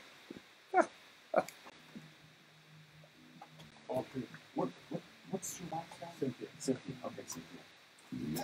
Sorry. Oh, thanks for calling me out. I seriously doubt that the company knew that this guy thought like that when they hired him. They hire him because he's a joke. They really do hire him because he's a joke. You think it's an intimidation factor? No, I think what it is he's afraid Fleming's going to be big. He's always there, and he's just trying to bait. He's trying to bait the other person into changing. But he's just wildly inappropriate. The guy's always wildly inappropriate. We do some stuff on having to deal with somebody's adjusters is just insane. Because they go crazy, and of course it's their bottom line. The least amount that they give you, the better it is for their company to hold on. But it becomes ridiculous like after a point. Well, essentially the job is to be a fit. That's the main goal. Is that and then it could be so that they can save more money for their company. That's true. That's true. If they were fair, I'd probably be out of business. Because they wouldn't need you. No, they wouldn't be. Full-time radio host here. Oh, yeah. Starving full-time radio host. Hey guys, thanks for tuning in. Oh man. Okay. Ours is still streaming. I don't know how to call it. Oh, it's gonna stream all the way through. Well, mine is on my phone. I'm streaming all this. Okay. A lot of people asking about the propositions as well. Oh, we can talk about the propositions. You know how I feel about the firefighters. I haven't seen a bunch of great people joining in.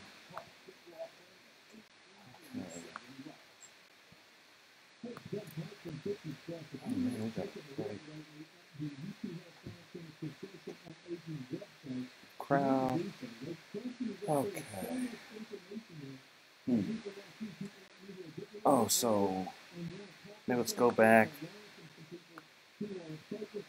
Go back with the State Farm having to pay $250,000, then agreeing to pay $250,000. $250 million.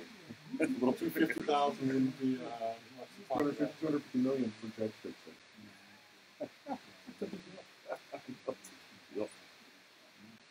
Oh, in a time like that, you know, we're pushing laws that favor interest. And then Republicans wonder why, you know, Ted Cruz is having such a hard time. Why it's a competitive race. They seem surprised, seem shocked.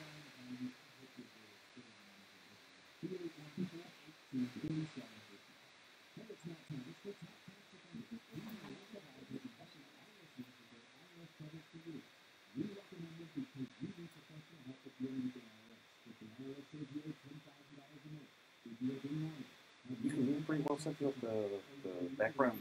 Oh, I can hear it. No, I just hear you guys. I mean, Oh my gosh. I don't even know. I didn't even pay attention. Once it started, I was listening and laughing. It's a good show. feel free to jump in. We talk smack for a little bit. Oh, I was laughing. Oh, man.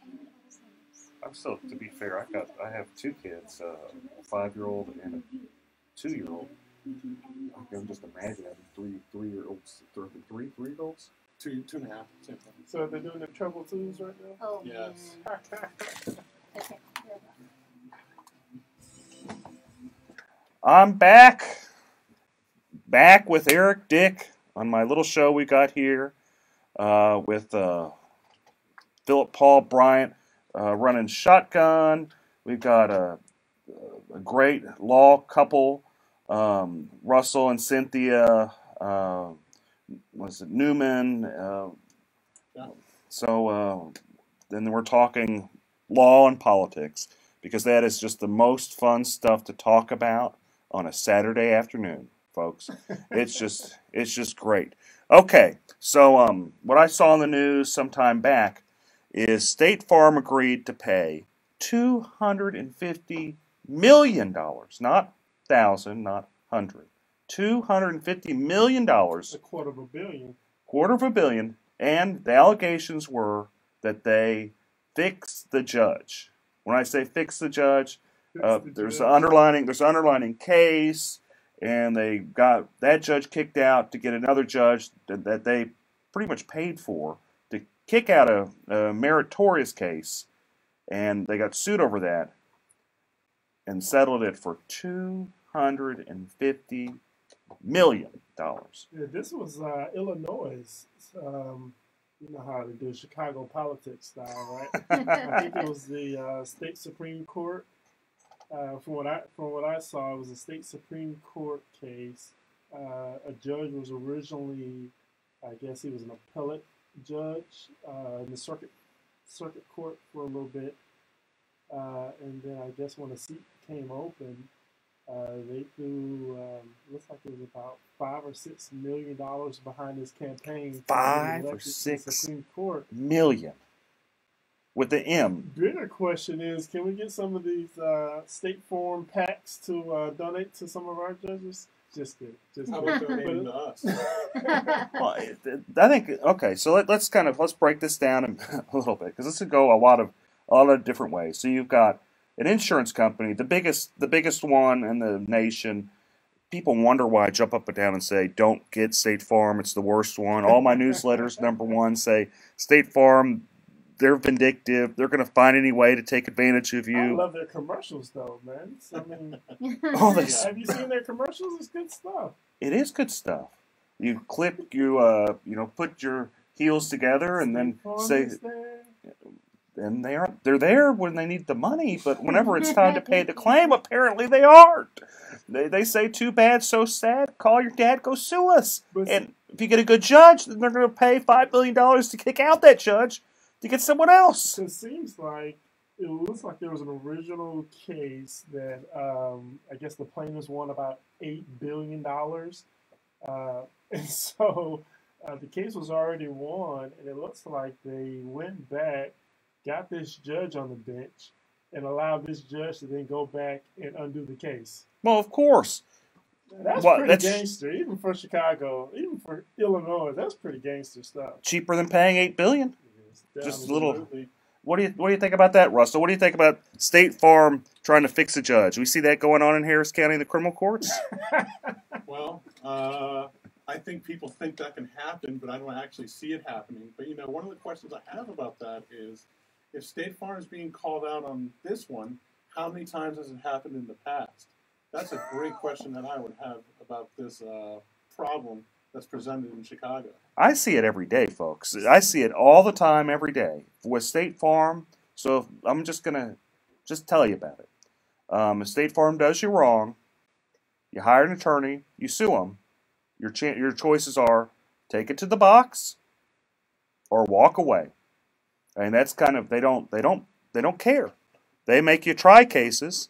They'll spend, the last one I tried, they spent maybe $400,000 or $500,000, and this is over like a $10,000 dispute, folks. It's not over much money. It's over $10,000. They didn't pay the guy to replace his roof after there was storm damage that happened up in the Dallas area. He was upset. He's like, I've been paying into State Farm for all this time. And, I figure the least they do, I've been paying them, $3,000, $4,000, $5,000 a year. At least they do is, pay to fix my roof. But no. They made them take it to the box. 3 years later, we had a trial. So, it happens all the time. What their strategy is to just blow you out of the water. If they'll depose every single person. If you have an attorney proving up attorney fees, they'll depose you. So, you know, y'all do, Cynthia, you do family law, right? Doing family law, I just have, you prove up attorney fees all the time. Either the husband will say, you know, you made me do this stuff as a portion of equity since we're married, you know, pay for my attorney fees. Or the wife, or there'll be a child support little fight. And it's like, you're making me have to do this, pay up my attorney fees. That's correct. Happens all the time, every day. Every day, somebody wants to find out, make sure that it's an equitable amount of attorney fees that are being paid on both sides. And there's some situations where you're entitled to the attorney fees. So if you file a motion for enforcement and you're successful, and when I say enforcement, that means, let's say your baby mama, to use the phrase, is not allowing you to see your kids according to an order. Well, judges don't like that, especially here in Harris County. We've got some really great family law judges on the bench right now. We do. And you're entitled to your attorney's fees if that judge feels that there was a violation of that order. So in those cases, how many of those cases have you seen? Just a guess. How many have you done in your life of those type of cases? I can't even count it. Like thousands, tens of thousands? I wouldn't say thousands. I'm not that old. But you'd say hundreds, like I would say probably about 100 at this point. Right, and then each week you've seen it 2, 3, 4 times, right? Yes, at least each week, 2, 3, just depending on our schedules. How many times has the opposing counsel thought it would be a good idea to depose someone over the attorney fees? Absolutely none. In fact, we barely question each other most of the time if they're fairly reasonable. It's accepted practice at this point, isn't it? That's correct. Right. It's accepted practice at this point, especially on those types of cases. Now, what shocks me, get this, every single time I take a State Farm case to the box, they spend 3, 4, and this is nice, 3, 4, 8 hours deposing me over attorney fees. 8 hours. We call that being a bully. They're trying to intimidate, and they're trying to make a point. And they're using you as part of it, obviously, because if one attorney says it's not worth it, then maybe the next person won't take a State Farm case. It's a deterrent on their part. Correct. They know that if they start doing it across the way, because obviously you have friends that are plaintiffs' attorneys, just like we have friends that are family law attorneys and criminal law attorneys, and so we talk. And there's certain cases in certain courts, which I won't say, that I may charge a little bit more because I know it may be a little more difficult to deal with. And I'm sure you and your friends discuss State Farm ad nauseum. Well, the good news is there's just not many people that take first-party insurance claims, especially with the current laws in place that are exceptionally favorable to insurance companies. You had a 542A that happened, over the last legislative session, where you had Texans for Lawsuit Reform basically bribing people to push that law in place. Just saying, and this is always their excuse, evil plaintiff lawyers, greedy plaintiff lawyers, they're taking advantage of everybody, and I just don't, fair enough. That's just their propaganda. And usually when there's propaganda, there's a reason for the propaganda. And I'm going kind of off on just a tangent. But since we're going off in this tangent, let's run with it a little bit. Another thing I want to talk about. What makes me upset about the State Farm case is my main man, Eric Dick, wasn't the attorney. I was sued for that how much, what's the attorney fees on that? What's the Mexican restaurant we go to? Oh, El Tiempo. Man, think about how many times we could have went to El Tiempo. Lifetime supply. He could have bought an El Tiempo. He could have bought an El in your backyard, there's a pool. Save ourselves some time. Fajitas and margaritas for everyone. No, we just get the little. We're just going to be getting the little meals. We're ordering off the lunch plate, Philip. We aren't buying no restaurants. There's the kids menu too. There's the kids menu. Yeah. You especially have the kids menu with 3 kids. Yeah. You can bring the girls; they'll only eat one of them. Okay, so we're going to take a quick break. We're going to be back. We're going to talk about TWIA, Texas windstorm. We're going to talk about the courthouse state of affairs with family and criminal courthouses, and of course we're going to talk about the debate last night with Beto and Ted Cruz. Stay with us. Thanks, folks. See you soon. I turned the microphone off. I think I did. I hit off.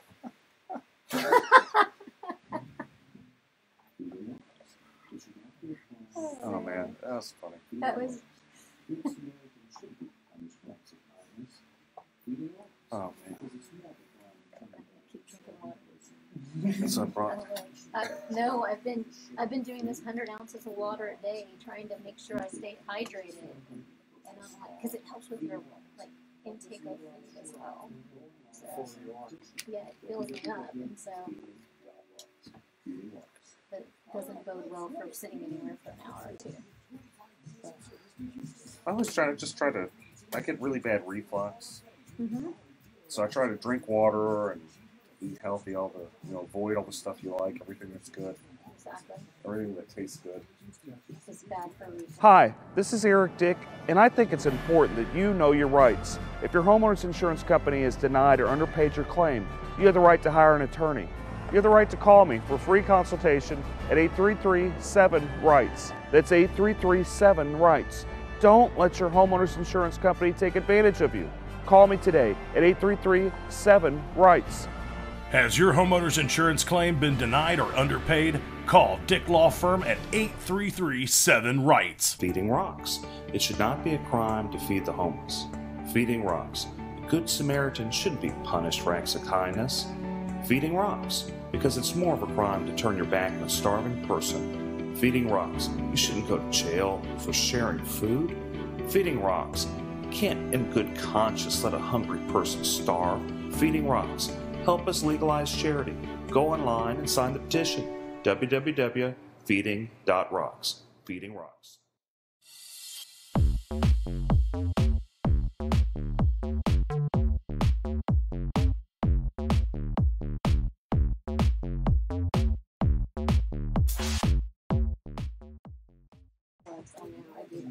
Life well lived might be better than a long life. I got kids too. I'm not going short. Yeah, the 2-year-old. That's. You guys got. You're not a spring chicken when you had the kiddos, which ain't nothing.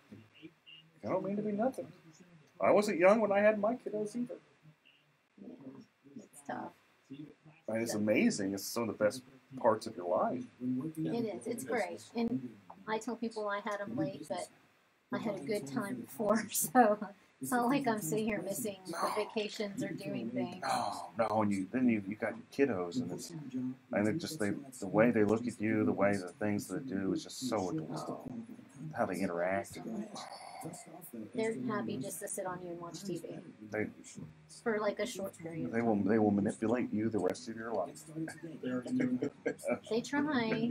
They try. Very much the Hispanic mama, so. And people laugh at me, but I'm like, you take my kids in public, they eat out once or twice a week, and we don't have issues. Well, nothing's wrong with that. I sit there. I may not eat, but it's just to train them as they get older so they know how to behave when you're in public, because we eat out probably 2 or 3 times a week with them. And then ourselves forget to eat. Nothing's wrong with that. And you're in the swamp. You're chugging along. You got like doing family law and criminal law. That's tough. That's tough work. Slow down. We had them in the NICU for 6 weeks. They were home for 2 weeks when we tried a sexual assault case in Galveston. So we were leaving them at 7 with the nanny and getting back at 7 and then taking care of them, and they weren't sleeping through the nights. So we were living on an hour and a half to 2 hours of sleep a night while we tried the sexual assault case. It was crazy. I think about it now, and I can't even believe we survived. It's awesome. It's just awesome in itself, and that y'all are able to push a successful law firm. And you got 3 kiddos, like young kiddos, and just doing it. I mean, you aren't sleeping, but you're doing it. Well, we have a lot of, we have extended family. My family, I come from a very big family, and so they help out quite a bit.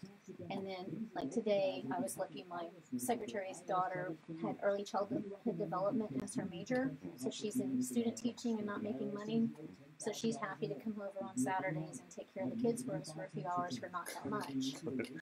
And I mean, otherwise that would be kind of here. You know, our family wants to do things with their families too. I know. My mom's playing with my kids now too.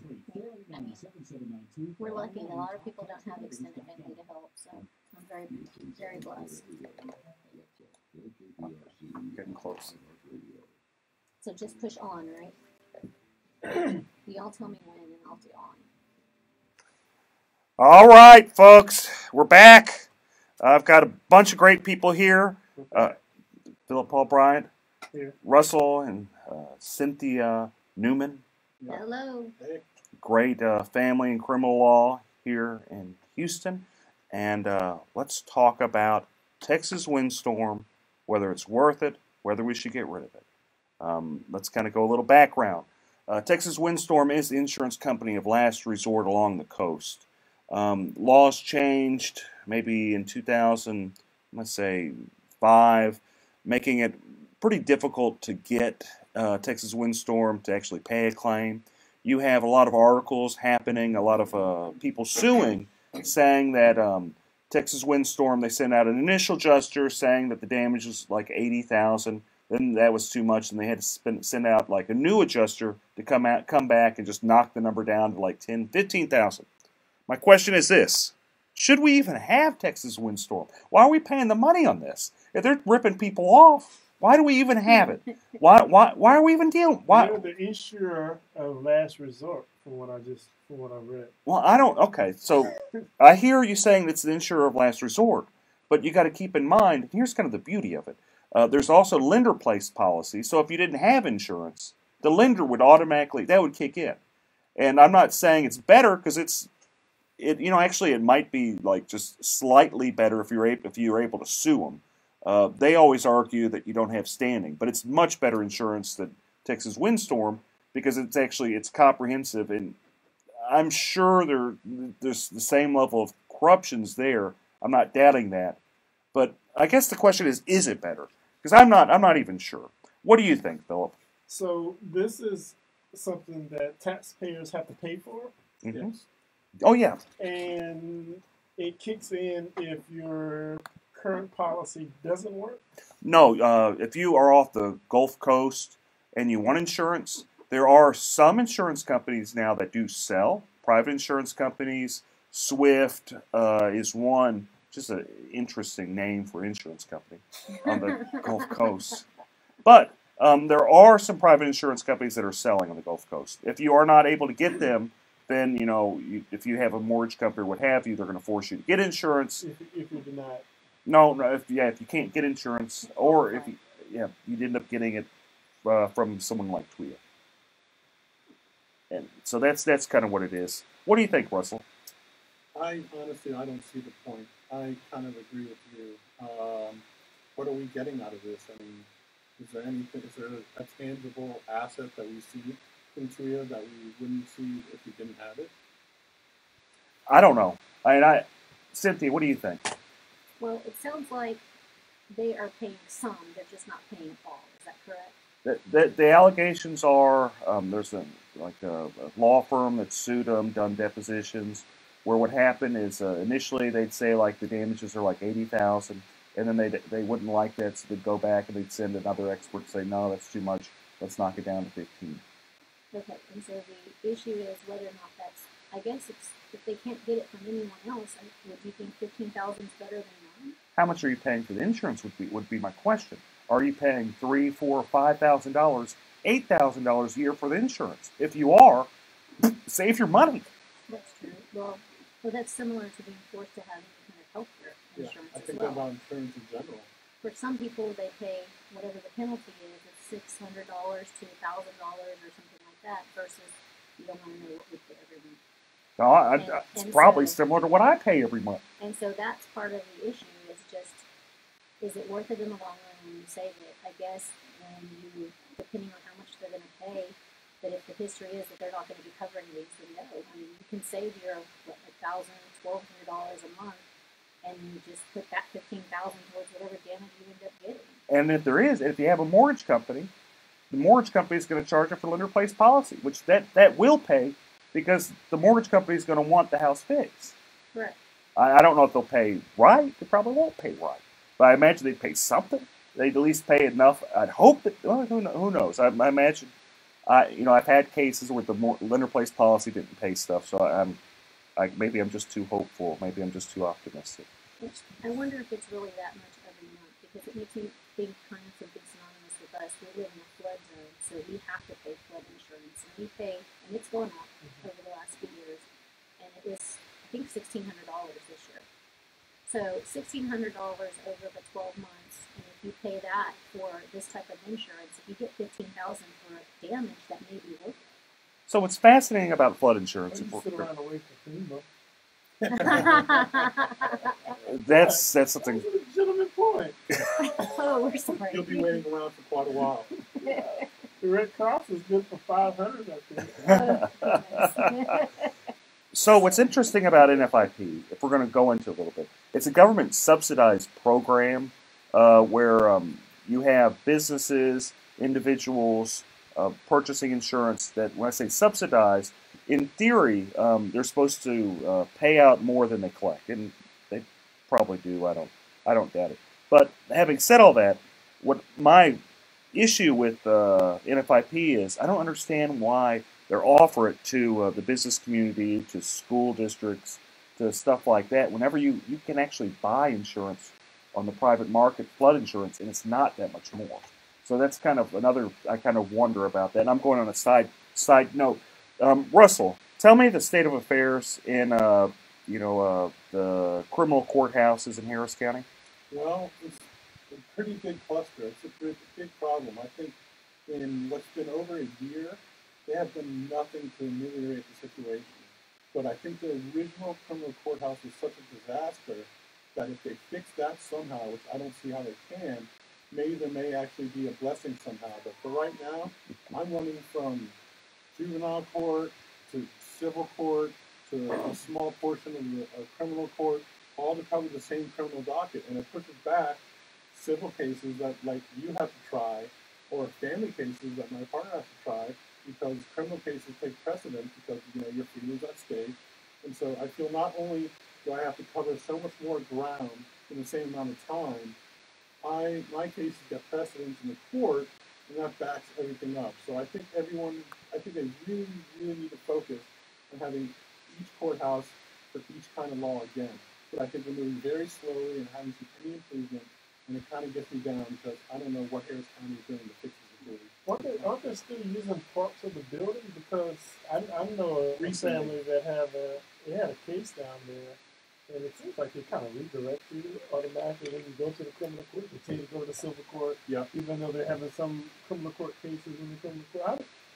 What's going on? What do you think, Cynthia? They may try the cases in different courts. So let's say for regular settings, you have regular court appearances, you go to the civil courthouse. Right. Well, one day you may show up, if you're set for trial, they're going to send you back to another courthouse to actually try the case. So it can get confusing for people, and they have now opened up the 20th floor.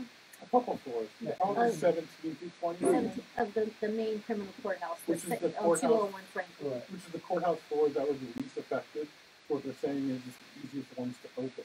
But they're saying the other ones are so far from being open that they're not even optimistic for So they're just kind of doing one floor at a time as far as I think they're opening the floors that were not destroyed. They're saying the other floors have been so damaged that they can't open them anytime soon without major construction.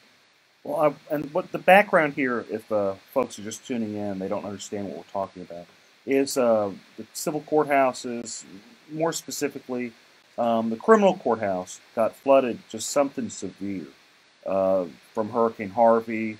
There was a basement, doors. I think they had some roof problems. Sprinklers went off.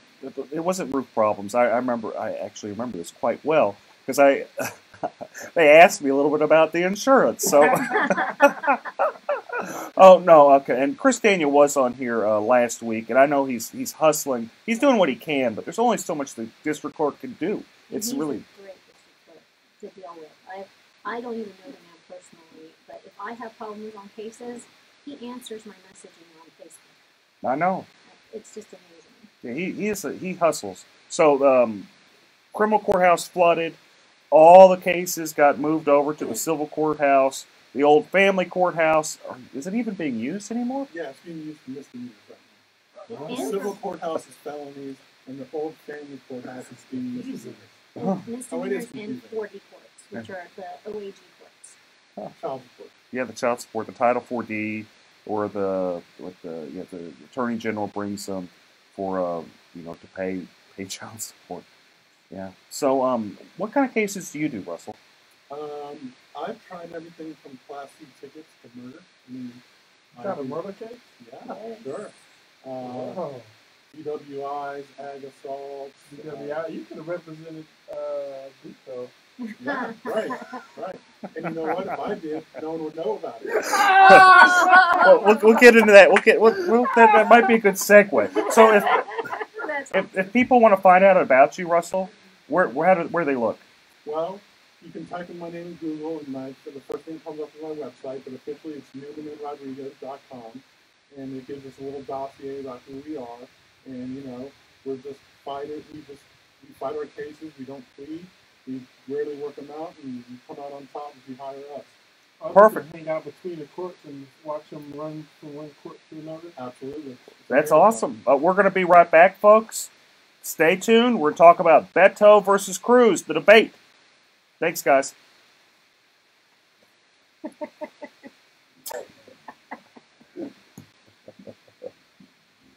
Oh, God. She keeps me on track. The thing is, sometimes I'll forget. I won't catch it until it's like, you gotta take a break. You want to hear the news?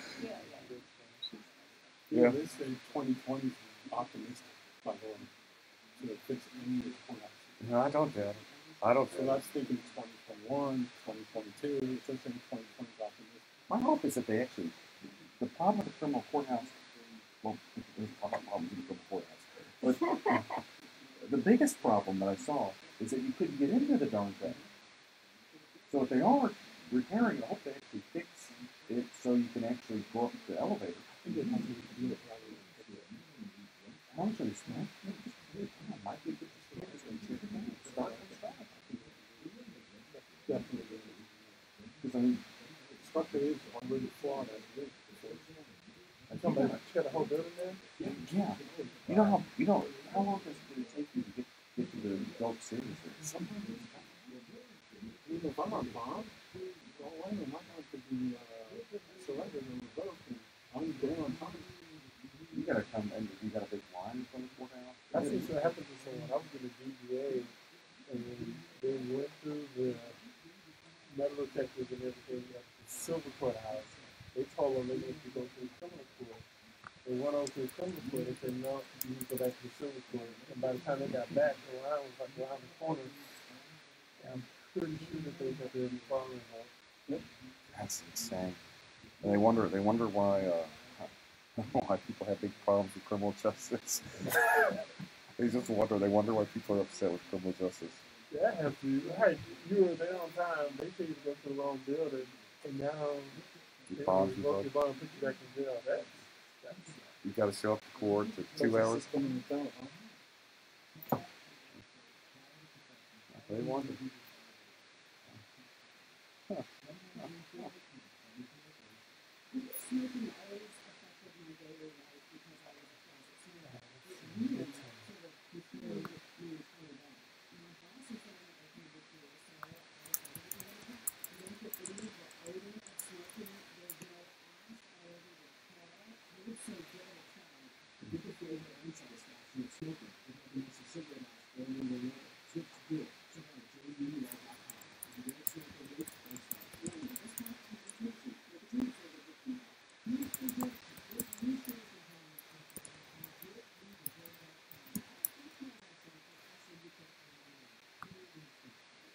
Hi, this is Eric Dick, and I think it's important that you know your rights. If your homeowner's insurance company has denied or underpaid your claim, you have the right to hire an attorney.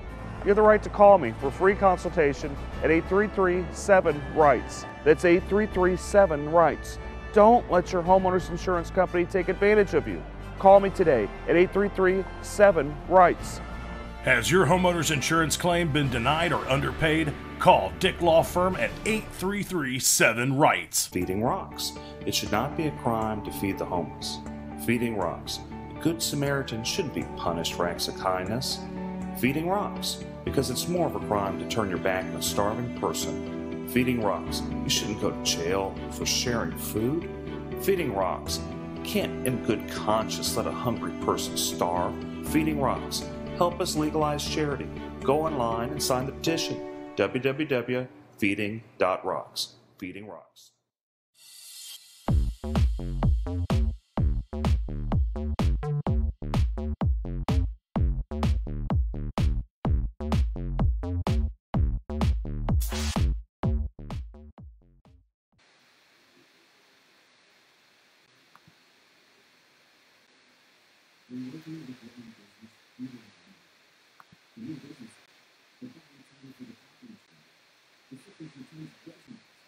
Weird. So what it is working. Periscope, YouTube, Facebook, streaming, Twitch.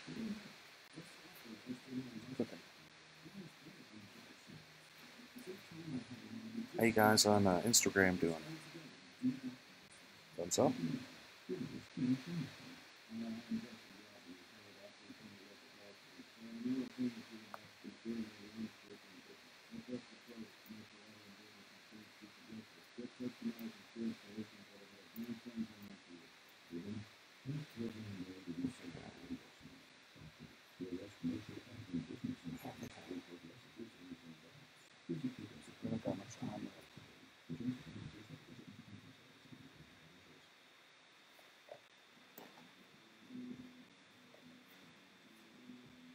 I just can't believe they just let me let me have this show. I think they're just gotten desperate at KPRC. Find some poor lawyer on the side of the street and then just give them a show. We'll host for food. Yeah, well, that's right. That's the sign I had. Thanks, guys. I'm back. Eric Dick. Let's just kind of jump into it. Beto versus Cruz. What do you think, Russell? What do you think of the debate that happened last night? I think Beto really has a good campaign on his hands. I think there are many people that are coming to my house day after day asking me to sign for them, and there's more signs on every lawn. I keep getting text messages. Yeah, I get text messages too. You know, he's really trying, and he has this grassroots campaign, but I don't think he's going to beat Cruz. I don't think he has what it takes. I think he's likable, but I don't think he doesn't have the experience. He doesn't have the experience. He doesn't have the aura about him to be our next senator. Since when did his experience become a requirement to win an election? I guess not. What are you talking about, man? Just in comparing the two, when you Right. look at the two of them, when you're trying to determine which do you feel will win in the long run, it just seems like Cruz seems more together. And I'm not saying we're supporting either. We're not getting into that drama here. Well, in my opinion, I'm just talking about as far as the ability to get out the vote, make sure your voters, make sure your base shows up for the election. That's who determines. I mean, because there's a lot of great judicial candidates on the ballot. Phenomenal. Yes. Sherry Dean, John Schmoody. Alicia York, yes. Millard. Yes. Prime. It's Prine. Judge Prine is on there. Charlie. Right, but it's not. Hi, Judge Prine. He's probably watching. If you're listening, hi, he Judge probably Prine. is. He probably is. Just kidding. Oh. Yes, there are a lot. But it's not based on that. It's based on who gets the people out to vote. I mean, right. All those judges are in jeopardy of losing their jobs. Absolutely. If the Republican base that get out there and kick butt, or if the Democrats are some way super motivated to come out to vote. Well, I see some of the judges that are really trying. They're going a little bit further than normal because I think they really do feel that they need to just advocate for themselves. And I think they're right. Just me sitting on the sidelines here, I see that I've never seen so many signs. I've never seen so much support for a Democrat running for U.S. Senate. I'm not saying he's going to win because he's not. He doesn't have the ability to get Republicans to support him, and unfortunately, Texas is at least 2/3. I'll be generous and say 60% Republican. And I'm not saying the Republicans like Ted Cruz, because a lot of them don't. Shockingly, a very large amount of them don't. I'm sorry, folks, they don't. I have county commissioners in Harris County telling me what a SOB he is. And these are people in his own county. I'm not going to name names. Not this You're not time. safe on this show. I'm not going to name names, but if you know me, you can deduct it pretty quick. But I have. Only 4 of them. I know there's only 4 of them. But anyway, my point is this: is that for Beto to win, and I think he had more of a shot prior to the debate. But for him to win, he has to have crossover appeal. And all he did is he showed he was a liberal Democrat. Correct. Moderates wanted to vote for him. They still don't like Ted Cruz. I don't know whether they're going to vote or not. Independents, they don't particularly like Ted Cruz, but they're afraid of Beto because he's a socialist. And maybe he's not per se a socialist, but he's very, very liberal. And that can't be denied. So that's it. I think the race truly is Beto's to lose, and he's losing it. And you think if he was in the middle, he'd have a greater shot at that point? I absolutely think he could win. He'd win. I think if he just told Republicans, hey guys, look, I'm Christian. I know I don't like abortion. I don't really support abortion, but I think you should have, you should work there, or at least say, look, I'm just a senator. I'm not going to touch those rights. What I'm first as a Texan, I care about helping people. And I care about keeping us secure. If he didn't have to say, I support building a wall. He just had to say, I understand that something needs to be out there to secure our borders, to take care of us as Texans. And he was right about not having a wall, dividing your property. That happens along the border. You have the government actually build a wall and separate your property. Where he's right on that. He is. You shouldn't have government going there and putting a big wall in the middle of your property. Correct. Taking away your real estate. Probably pay your rent. If they would, I wouldn't mind the wall. Right. Chip in. So he's not off on that. I do support a wall being built. I just don't think you should destroy people's property building the wall. Well, I thought he did a really good job of comparing him to Hillary. He kept Ted Cruz? Ted Cruz. He kept saying you and Hillary, which is a really good strategy in my opinion. And he also started talking about him not being lockstep with Texas. That's not what he tried to almost make him the outsider, which I thought he did a really good job. But what Ted also did a good job is acting like a jerk. And that's what he's really good at. And I don't mean to be anything, but whenever you had Beto at the very end try to be nice and Ted kind of being, a little sarcastic, it didn't help him. There's a reason why this race is as close as it is. There has to be a reason why. And I don't buy into a bunch of liberals pouring money into it, because that happens all the time. The reason it's so close is because Ted Cruz is not likable. Correct. And the reason he's not likable is how he treats people. And this is what I tell all the politicians I meet, all the great judges that we named before. How you treat people, how you treat the people in your court, how you treat people that you don't even expect. That plays a giant role in politics. And life. And life, and Right. business, and everything. It resonates. It does resonate. Well, almost 4 million people did vote for Hillary Clinton, by the way. It was, a 43 to 53% Hillary versus Trump, what was it, 2 years ago? So there are a lot of Democrats in Texas who has the ability to vote for Beto. What was the end numbers with Trump and Hillary? I think Trump got about 53% to Hillary's 43%. Well, there you go. So even 4.8 million to 3.8 million. I'm going to give Beto the benefit of the doubt and say he gets the 48%. Well, and that's the thing. That's the whole point that Eric's making, is that even if he needs to do something to make himself more likable to some of the Republicans that are on the fence or the independents, because even if he gets what Hillary got, he's not going to win.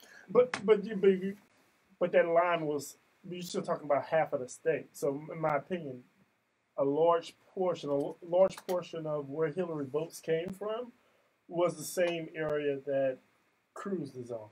Well, what I think Eric is saying is that Cruz is vulnerable right now, and Beto could do a better job of grabbing the people that are on the fence by being more moderate, but he's not doing that. He has a shot, and he's not taking it. That's what I think. That's exactly what I'm saying, but I don't think Beto is. I think he comes off as a nice guy, as a passionate guy. Right. I disagree with him strongly on a number of issues, but I think personality only goes so far. Though he has a good personality, he'd have to at least not scare Republicans, even just people that dislike Ted Cruz, to think that even though we dislike Ted Cruz strongly, we might dislike you more. That's basically that's it. Well, you can't underestimate speeches and likability. There was a young black fella a couple of years back who won the presidency a couple times, but he didn't win Texas. He won Harris County, and I will note. I'm not saying Beto won't win Harris County, and this is what we'll kind of maybe end on this. Is that we have some really, really great people on the Republican side running for office. And what I've heard is there's been internal polling with the Republican Party. I've even heard that Dan Patrick has some serious apprehension that the Republicans lose Harris County. Right. And if that happens, it's going to be very sad, because people like Sherry Dean, and I've known her a long time, she is a very, very sweet woman. Roy Moore, too. We almost forgot about Judge Farr. Judge Farr is probably one of the most qualified family law judges on the bench. He's amazing, and he's up for re-election, and that's what's going to be difficult, is if people go out there and vote straight party, which I do not advocate. Please don't do that. If you don't know anything about these family law judges, message me on Facebook. I'm happy to discuss it with you. I'm happy to tell you why I support these judges, because they have experience. They do well. They do their job in such a manner that you are proud to work in Harris County.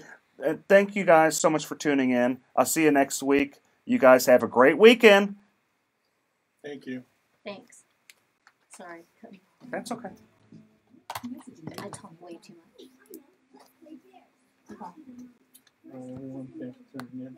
Hope to hear from you soon. Hope to hear your comments. Thank you. Bye. Thanks a lot, everybody. We appreciate you watching.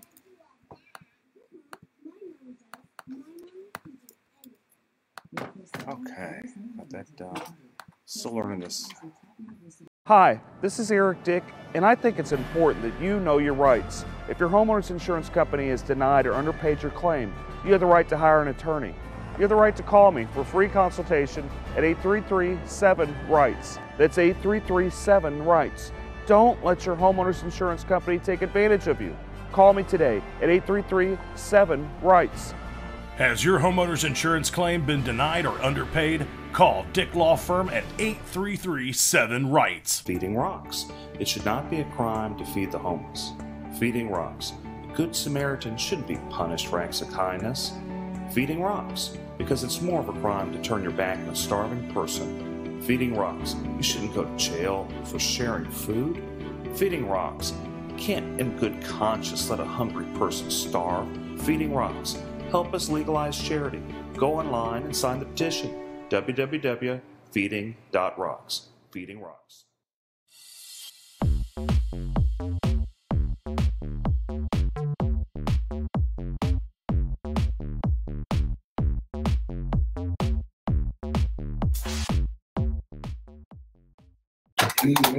Listen now by going to FoxNewsPodcasts.com. Tucker Carlson, so much barking and noise and yelling. Our role is to take 3 steps back and discern what really matters. Sean Hannity. The most important thing is we are looking out for the forgotten men and women in this country. They're going to get straight. If y'all can't sit here all day online, make sure y'all go onto the iHeartRadio media app, KPRC 950, or just tune into your radio, 950 AM. A lot of good stuff today. A lot of good stuff. But it's only 30 minutes, so make sure y'all tune in. If you're going to get some calls in, 713-212-5950. Finally forbidding insurers from discriminating against or denying coverage to Americans with pre-existing conditions. The GOP spent 8 years preparing to repeal the law, even forcing a government shutdown. Hey, Karen. Hey, little Tim. A California college ready to shell out hundreds of millions of dollars to settle lawsuits. The University of Southern California says it'll pay out $215 million to settle claims of sexual abuse by a school gynecologist. That settlement would compensate individuals. And as always, today's segment brought to you by Bragg's Organic Apple Cider Vinegar, all natural drink. And we got the right one today, apple cinnamon. Dick, where's your Topo Chico? I got a little Topo Chico right here. You got it? Let's make sure you got it. You got it? I got a Topo Chico. David, what are you drinking, man? Starbucks. Ah, come on, man. I know, It's a generic. Frappuccino. Yeah. He's got the Frappuccino. He's frapping it. Oh, man. What a rush. Sorry, Shannon. We were rushing. Shannon, you get a car. We didn't get me a badge. Yeah. Barely did it. Okay. About 37,000 members of the 2nd Marine Expeditionary Force are believed to have Hey, y'all. as Hurricane Florence closed in last month. Oh, it's going to be a juicy show. It's going to be a short show, but it's going to be juicy. 30 minutes, huh? Yeah. So we have one break around 14 to 18 again. And 27, 26 mark on. Pick us up. So we're going to go into, what do you want to talk about? Oh, first let's start about, there's a new suit. Well, first let's talk Attack Him again. And I'm Joe. Attack Him. Oh, yeah, I could do Attack Him. And then we'll talk about the suit against the city for the largest gun show in the country. Is the drag queen show. Yeah.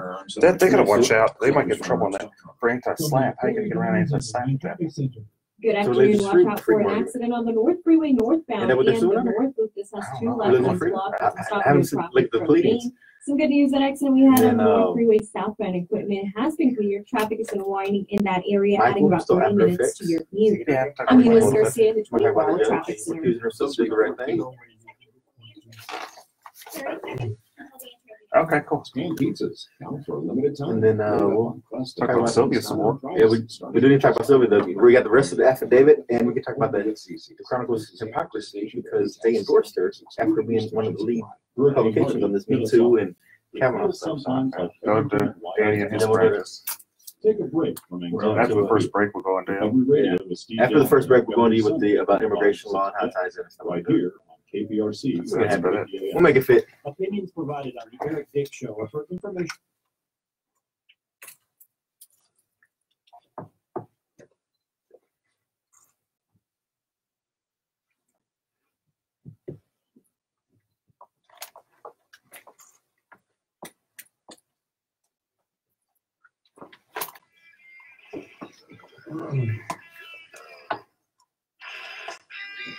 See, they've never heard the intro on Facebook streaming.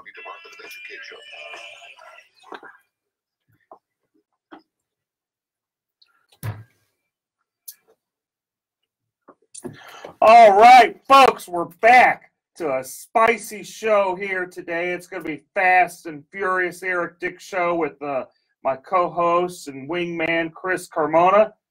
And Hello, good weekend, everyone. it is going to be a great show. Okay, we had a lot happen this week. We had, Touchy Sylvia. We got the rest of her affidavit where, she's talking about some rash she has, and she has a clerk, which she's a municipal judge, and she, starts telling the clerk, hey, I got this rash on my leg. You want to see it? And the clerk's like, well, no, not really, Sylvia. I don't know that many people want to see it, but no, I'm good. And she was good. And that's the thing. I mean, when we left off last week, we had limited information on this affidavit, but we have procured the remainder of the affidavit, and it just gets even worse. I mean, there was trips to Nashville where she was just taking advantage of her allegedly aggressively inside this hotel room. And, you know, this is a legal talk show, and we talk about legal standards and how that impacts the community.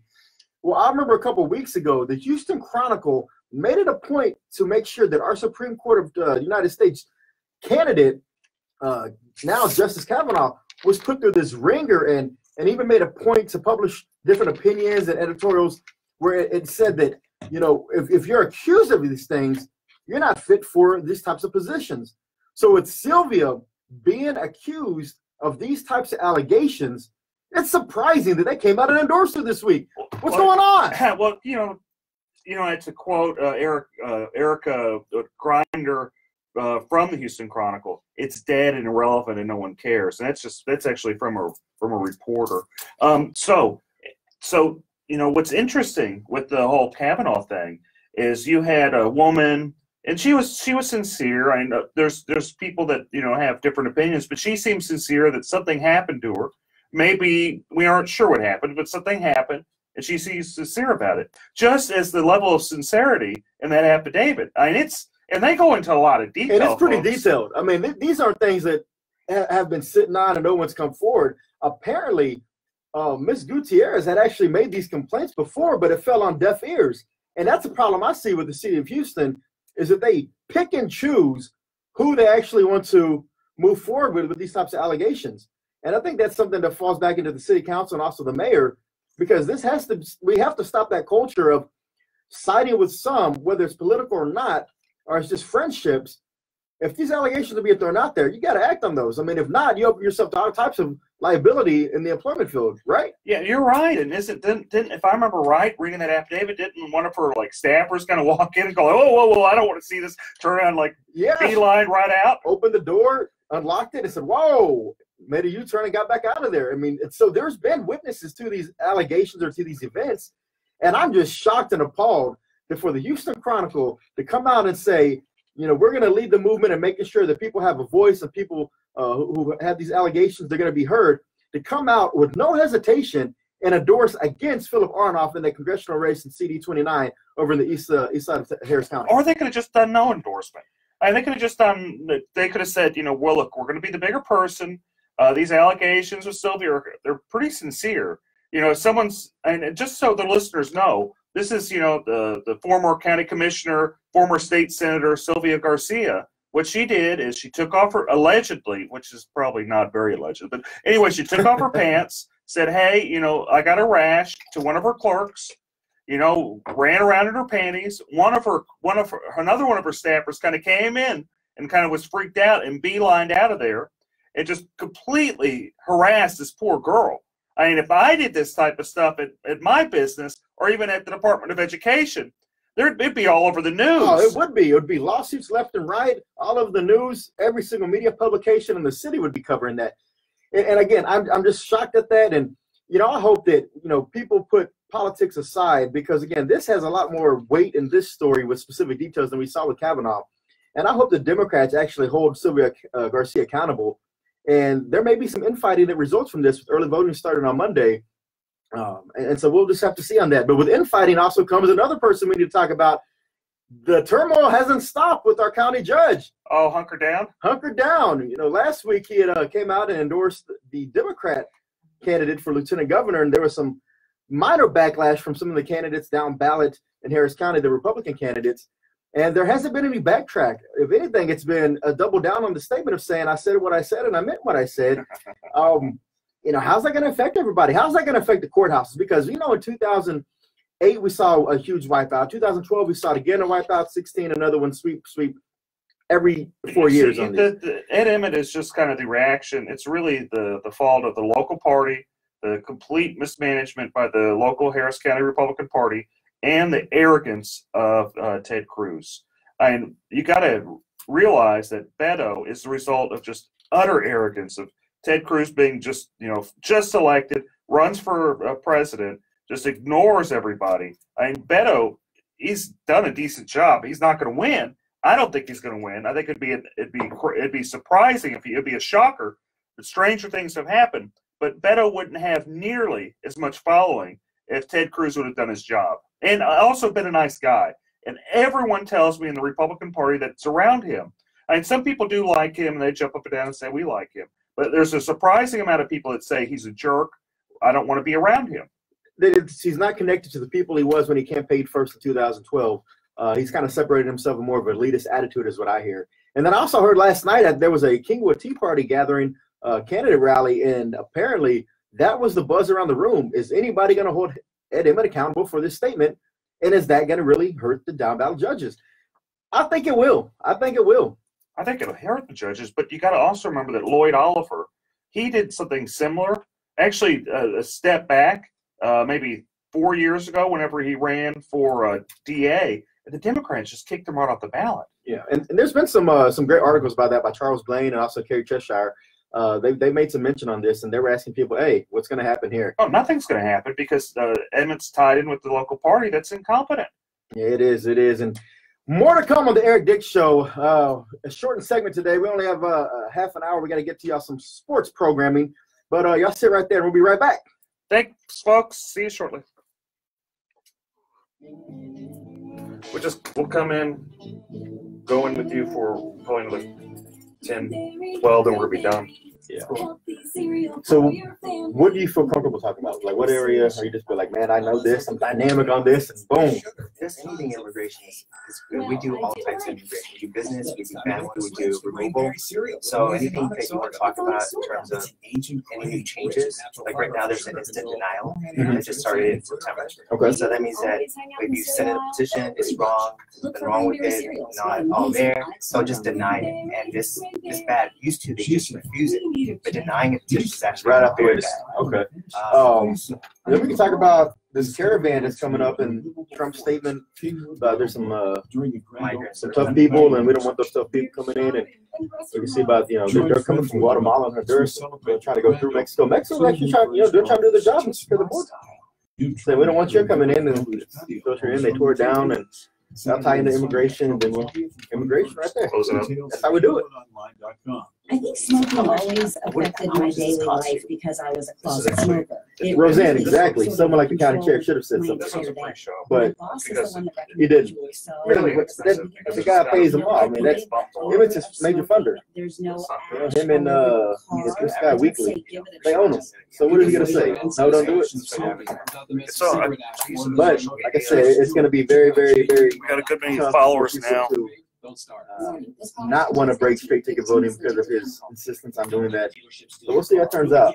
But early voting starts on Monday. Make sure I go by, vote all the way through from the top to the bottom. There's a lot of judges on that ballot that really need your support.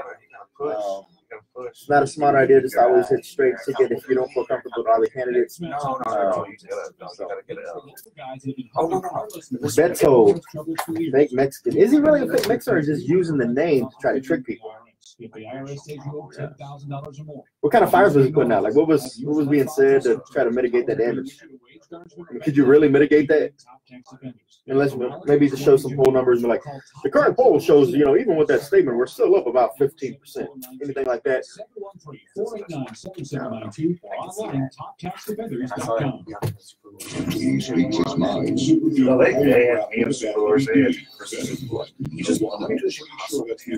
How long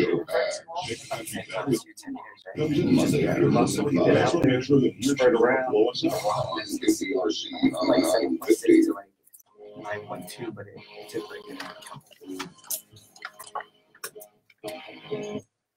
Oh, here we are, folks. If you haven't pulled over and talked to your lawyer, you better do it because we're going to go into some law, and I don't want you guys crying to me because I gave you good advice and you hadn't paid me. So you better go talk to your lawyer before you listen anymore. Okay? And if they're suffering from any type of home damage, car damage, life insurance issues where the insurance company is just not paying, so they call Dick. Better get Dick. Better get Dick. Better get Eric Dick. And so when we left off, I mean, again, there's just so much turmoil going on in this world. But one thing I do have to say is today is my daughter's 14th birthday. Happy birthday, Brooklyn. My mother and sister's birthday. I was about to say, you have a family of birthdays today, too. And it's Mark Lanier's birthday. And Mark Lanier's birthday. So October 20th, mark this down on your calendars, everybody. That's a strong day for birthdays to come out. But other than the birthdays, we have some other exciting news going on in the country, right? Oh, we have a lot of exciting news, but why don't we start off talking with Danny about his little law practice doing immigration law, and we can kind of tie it into all the many things that are happening in this world. So today's guest, we have attorney Danny Wynn. Danny, welcome to the show. Oh, thank you for having us. This is David Wynn, by the way. Oh, sorry, David Wynn. Oh, I'm sorry. It's okay.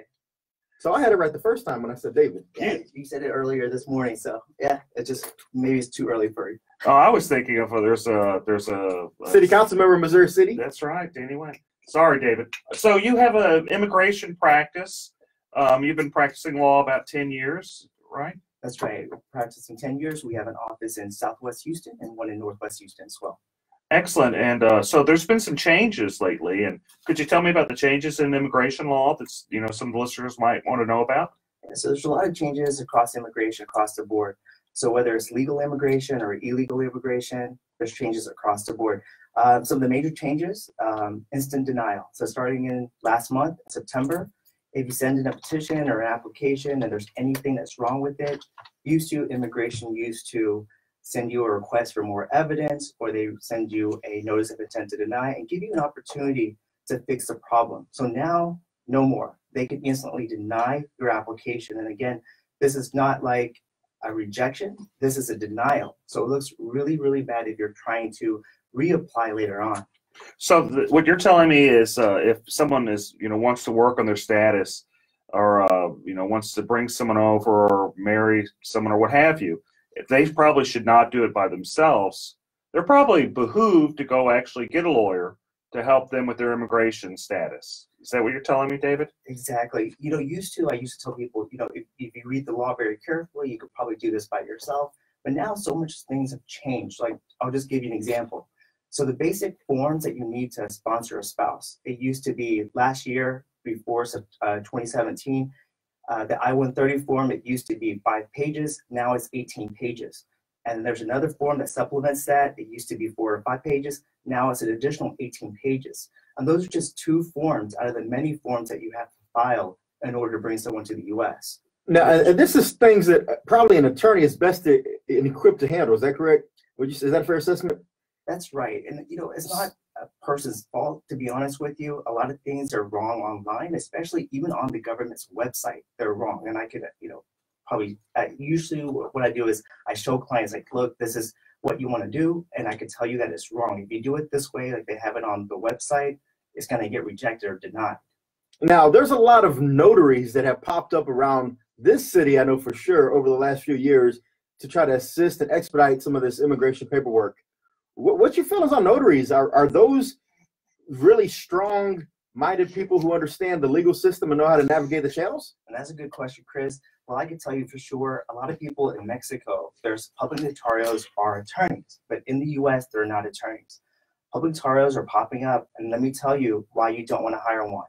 The public notarios would never put their name on any of your documents. So whenever there's a problem with your documents because they're giving you wrong advice, no one's accountable except for you. And you're not going to be able to blame someone that doesn't have their names on your forms. They charge a lot of cash too, aren't they? They do, but besides this actually being illegal for a notary to practice law, and usually they'll charge at least, near what a lawyer would charge. Sometimes more. Sometimes more. So you're having someone, it's basically you're just going and picking someone off the side of the street and saying, hey, help me with my legal forms. I wouldn't do that. I wouldn't get, someone off the side of the street to represent me, which actually I do. Being an attorney, actually I do hire people to represent me, and anytime anything happens.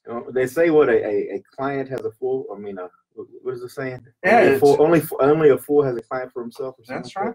So yeah, if you have problems with immigration, you probably should get a lawyer. Maybe you could have done it in the past, but it sounds like things have changed, and it probably behoove you to sit and talk to somebody that actually is licensed through the state bar and tell you what to do.